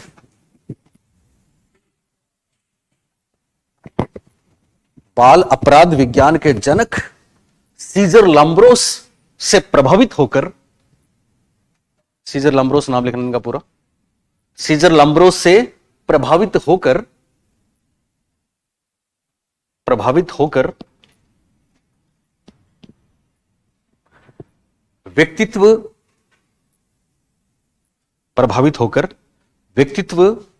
को 3 भागों में बांटा। व्यक्तित्व को 3 भागों में बांटा। कितने भागों में बांटा? 3 भागों में बांटा। जो व्यक्तित्व को 3 भागों में बांटा जो सोमेटोटाइप, ये ध्यान रखना, सोमेटोटाइप और कुछ नहीं है, बॉडी टाइप का ही दूसरा नाम है, जो सोमेटोटाइप सिद्धांत के नाम से प्रसिद्ध है।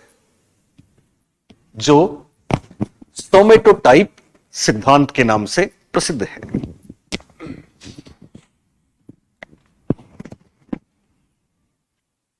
सोमेटोटाइप सिद्धांत के नाम से प्रसिद्ध है। लिखा सबने? और अब प्रसिद्ध है लिखा आपने, ओके। अब ऐसे कर दो और 1 नंबर डाल के लिखो। आगे जगह रखना या 1 लाइन बीच में छोड़ देना। 1 नंबर पे है एंडोमॉर्फिक। एंडोमॉर्फिक भी लिख सकते हैं, एंडोमॉर्फ भी लिख सकते हैं। एंडोमॉर्फ ही लिखो आज, एंडोमॉर्फ। पहला है एंडोमॉर्फ।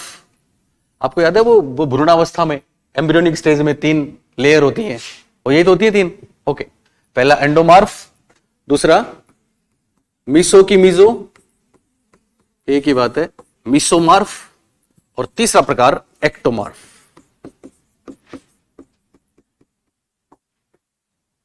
एंडोमार्फ, मीसोमार्फ, एक्टोमार्फ। और खास बात हम आपको बता दें, यहां इन्होंने एंडोमार्फ जो है उसके लिए शब्द बोला है गोलाकार, अंडाकार। एंडो से अंडा याद रख लेना, अंडाकार, वृत्ताकार। अभी तो पूछ रहा था ना कि आया था क्या परीक्षा में, ये आया था परीक्षा में, गोलाकार, अंडाकार, वृत्ताकार।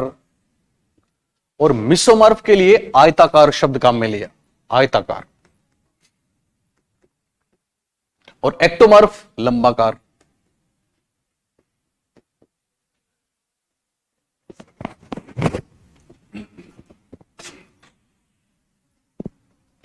शेल्डन ने सोमेटोटाइप मॉडल में 3 प्रकार बताए, एंडोमार्फ गोलाकार, अंडाकार, वृत्ताकार, मीसोमार्फ आयताकार और एक्टोमार्फ लंबाकार। खास बात और बहुत खास बात सुने, लिख लिया आपने सबने? बोलो लिखा? किसका विभाजन चल रहा है, नाम क्या है? शेल्डन। शेल्डन ने किस आधार पर बांटा? शारीरिक संरचना के आधार पर। शेल्डन किससे प्रभावित थे? सीजर लाम्ब्रोस। कौन से लाम्ब्रोस? सीजर लाम्ब्रोस कौन है? बाल अपराध विज्ञान के जनक। और शेल्डन ने भी क्या किया? शेल्डन ने भी बॉडी स्ट्रक्चर का एक रिसर्च किया ना। और वो किस नाम से मशहूर है? सोमेटोटाइप के नाम से मशहूर है। क्यों मशहूर है? सोमेटोटाइप किसको बोलते हैं? बॉडी टाइप को बोलते हैं। किसको बोलते हैं? बॉडी टाइप को। और इन्होंने कहा कि 3 प्रकार की बॉडी होती है। कितने प्रकार की? एक तो होती है एंडोमार्फ, दूसरी मीसोमार्फ और तीसरी एक्टोमार्फ। एंडोमार्फ जिनकी बॉडी होती है उनको क्या बोलेंगे हम? गोलाकार, अंडाकार, वृत्ताकार। मीसोमार्फ कौन है? आयताकार। और एक्टोमार्फ कौन है? लंबाकार। अब आपको थोड़ा सा कॉमन सेंस लगाना है। हमने क्रेशमर में पढ़े थे एस्थेनिक, एथलेटिक, पिकनिक और डिस्प्लास्टिक पढ़े थे ना। तो ये जो एंडोमार्फिक है, गोलाकार, ये कौन से हो सकते हैं? पिकनिक, शाबाश। और ये नीचे वाले एस्थेनिक और ये वाले एथलेटिक। ये बात चौथा मिस्त्री छोड़ दो। तो इसका मतलब क्या हुआ? विशेषताएं वही है। एंडोमार्फ कौन है? जो खूब खाते हैं, खूब सोते हैं, मजे करते हैं, पार्टियां करते हैं, खुश मिजाज हैं, मिलनसार हैं। एक्टोमार्फ कौन है? एक्टोमार्फ है जो अंतर्मुखी है, चिंतित रहते हैं, दुखी रहते हैं। यानी ये क्रेशमर के एस्थेनिक जैसे हैं, ये पिकनिक जैसे हैं। और ये कौन है? ये मजबूत, अग्रेसिव, शक्तिशाली है। तो ये जो मिसोमार्फ है, ध्यान देना, ये चूंकि अग्रेसिव है, मस्कुलर है। मस्कुलर समझते हो? शक्तिशाली बॉडी, इनकी पहलवानों जैसी मजबूत है। तो इनको उन्होंने कहा कि ऐसे बच्चे जो मिसोमार्फ हैं उनके अपराधी होने के चांसेस हैं। और ये जो 3 है, इनके लिए इनकी जो विशेषताएं हैं, इसके आधार पर इन्होंने 3 नाम और दिए सब, और वो परीक्षा में आए हैं। अगर आप पुराने पेपर देखते हो तो इसके लिए उन्होंने एक शब्द दिया, विसोरोटोनिक। क्या शब्द दिया? विसोरोटोनिक लैटिन ग्रीक शब्द है। जब परीक्षा में आया था, विसोरोटोनिया शब्द का क्या अर्थ है? सुनना, सुन रहे हो क्या? विसोरोटोनिया शब्द का क्या अर्थ है? तो उसका आंसर था, आप में से किसी ने देखा? विसोरोटोनिया शब्द का क्या अर्थ है? उत्तर था शांत एवं आराम पसंद व्यक्तित्व। तो आराम पसंद है वो विसोरोटोनिया है। तो इनको बोला विसोरोटोनिक, इनको बोला सोमोटोनिक। ये शब्द ध्यान रखना, सोमोटोनिक। और इनको बोला सेरिब्रोटोनिक। ये 3 शब्द हमको और लिखने हैं, तो चिंता की बात नहीं है, यहीं पे आगे लिख दो आप इसको। इसका दूसरा नाम, इसका दूसरा नाम, इसका दूसरा नाम। दूसरा नाम मतलब इनकी विशेषताओं के आधार पे बोला इन्होंने। क्या है ये? विसोरोटोनिक। इनको क्या बोला? विसोरोटोनिक। आप बोलेंगे साहब कैसे याद रहेगा? सब याद रहेगा, टॉप करना है तब तो। आधा याद कर लेना, पास होना है तब तो। और बिल्कुल याद मत करना, परीक्षा नहीं देनी है तो। मिसोमार्फ, मिजोमार्फ आयताकार है, इनके लिए शब्द बोला सोमो टाइप, टोनिक, माफ करें, सोमोटोनिक। और ये है सेरिब्रोटोनिक। तो इतनी सी बात हमको ध्यान रखनी है। और एक बात और है छोटी सी, आज की लास्ट बात रहेगी। कल भी 2 घंटे क्लास होगी, आज भी 2 घंटे हो गए, पूरे हो गए ना अभी, कल भी 2 घंटे क्लास होगी। और ध्यान रखने वाली बात है कि वो यही चलेगा पर्सनैलिटी, और सेकंड ग्रेड का जो अलग से उसके हम आपको सूचना देंगे, मैं डिस्कस करता हूं कैसे टाइम सेट होता है, ठीक है ना। तो दोनों ही चलेंगे मेरे ख्याल से। मैं तो ये समझता हूं कि जब 2 घंटे आप पढ़ लेंगे तो फिर या शनिवार का रखें आपका, बोलो अभी बताओ मेरे को, ये तो चलेगी, अभी ये चलने दें, है ना, ठीक है। या फिर ऐसा कर लेते हैं, ये चलने दें और सैटरडे को फिर आपका वो चलने दें। इस सैटरडे को नहीं करेंगे, अगले सैटरडे को, इस सैटरडे को नहीं करेंगे, अगले सैटरडे को। क्यों? ये तो चलेगी चलेगी, चलो ये तो चलने दें, फिर देखते हैं, ठीक है। फिर देख, टाइम पड़ा अपने पास, कोई दिक्कत नहीं है। अब एक छोटी सी चीज और, एक चीज और, एक चीज और सुन लो, सुन रहे हो ना। एक तो इनकी बुक का नाम नहीं लिखा हमने, तो अभी एक छोटी सी और लिख लो, इनकी बुक का नाम लिख लो, ऐसे लिख लो नीचे, बुक, क्या बुक है? Yes, Atlas of man, Atlas of man.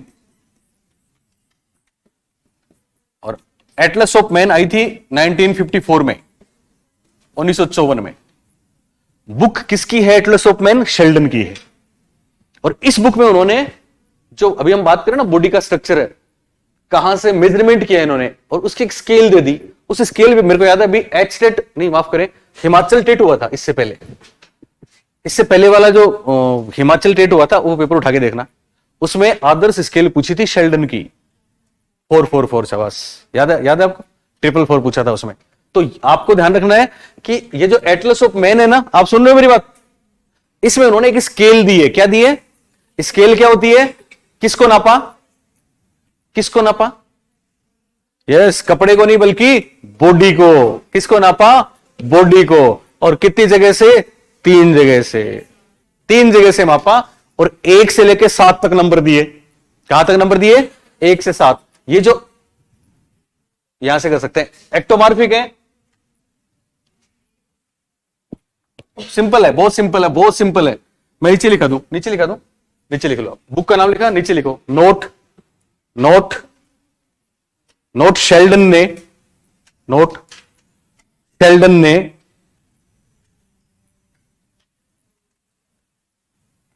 Note Sheldon ने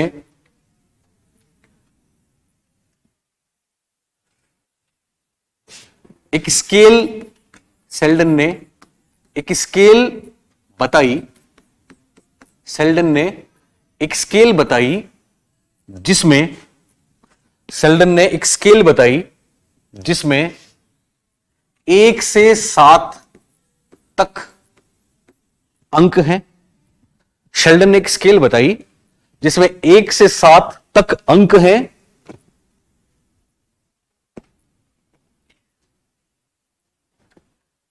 एक से 7 तक अंक हैं, और अंक हैं करके डैश कर दो, 1 से 7 तक अंक हैं, डैश।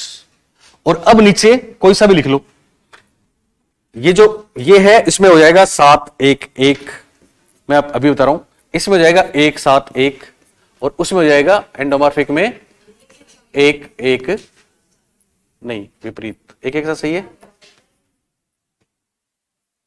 नहीं नहीं नहीं, ये होगा, sorry sorry sorry sorry sorry, पतले जो है ना, पतले, इसमें होगा 1 1 7, इसमें होगा 1 7 1, मैं लिखवाऊंगा अभी आपको, आप लिखना मत, इसमें होगा 7 1 1। हाँ, तो है क्या आगे डेस किया आपने, उसके बाद नीचे कोई सा भी लिख लो, पहले कौन सा लिखोगे, ये लिख लो, चलो लिखो एंडोमार्फ, और एंडोमार्फ के सामने लिख दो 7 1 1, फिर मिसोमार्फ लिखो, फिर मिसोमार्फ लिखो, और उसमें लिखो, क्या लिखोगे बीच वाले का, 1 7 1, और फिर तीसरा लिखो एक्टोमार्फ, इसमें लिख दो 1 1 7। नहीं समझे आप इस बात को? सिंपल, ठीक है ना। कोई यहां से मोटा है, मतलब एंडोमार्फ जो है वो यहां से मोटे हैं तो यहां ज्यादा स्केल है, फिर नीचे पतले हो गए। ये बीच वाले हैं तो बीच में बाइसेप्स वगैरह ये सब सही है, और फिर एक्टोमार्फ में ऊपर से पतले और नीचे से मोटे। तो 7 1 1 1 7 1 और 1 1 7। अब वो बात जो परीक्षा में आई थी, लिखो,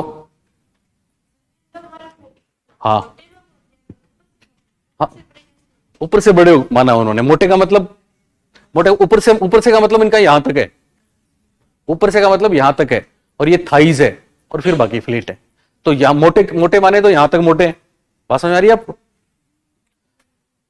आखिरी बात आज की, विशेष करके लिखो, विशेष विशेष शेल्डन के अनुसार, शेल्डन के अनुसार, शेल्डन के अनुसार आदर्श स्केल, आदर्श स्केल का मतलब जिनकी बॉडी आदर्श है, तो आदर्श बॉडी नहीं लिख के, आदर्श शरीर नहीं लिख के, हम आदर्श स्केल लिखते हैं। शेल्डन के अनुसार आदर्श स्केल 4 4 4। अच्छा, इसका मतलब ये नहीं है कि साहब, देखो आपने जो पूछा, यानी यहां पे 7 तक नंबर आ सकते हैं, ठीक है, यहां पे 7 तक आ सकते हैं, यहां पे 7 तक आ सकते हैं, तो इनमें उनके एकदम जहां से स्टार्टिंग होती है वहां के नंबर है, और इसमें पूरे नंबर है।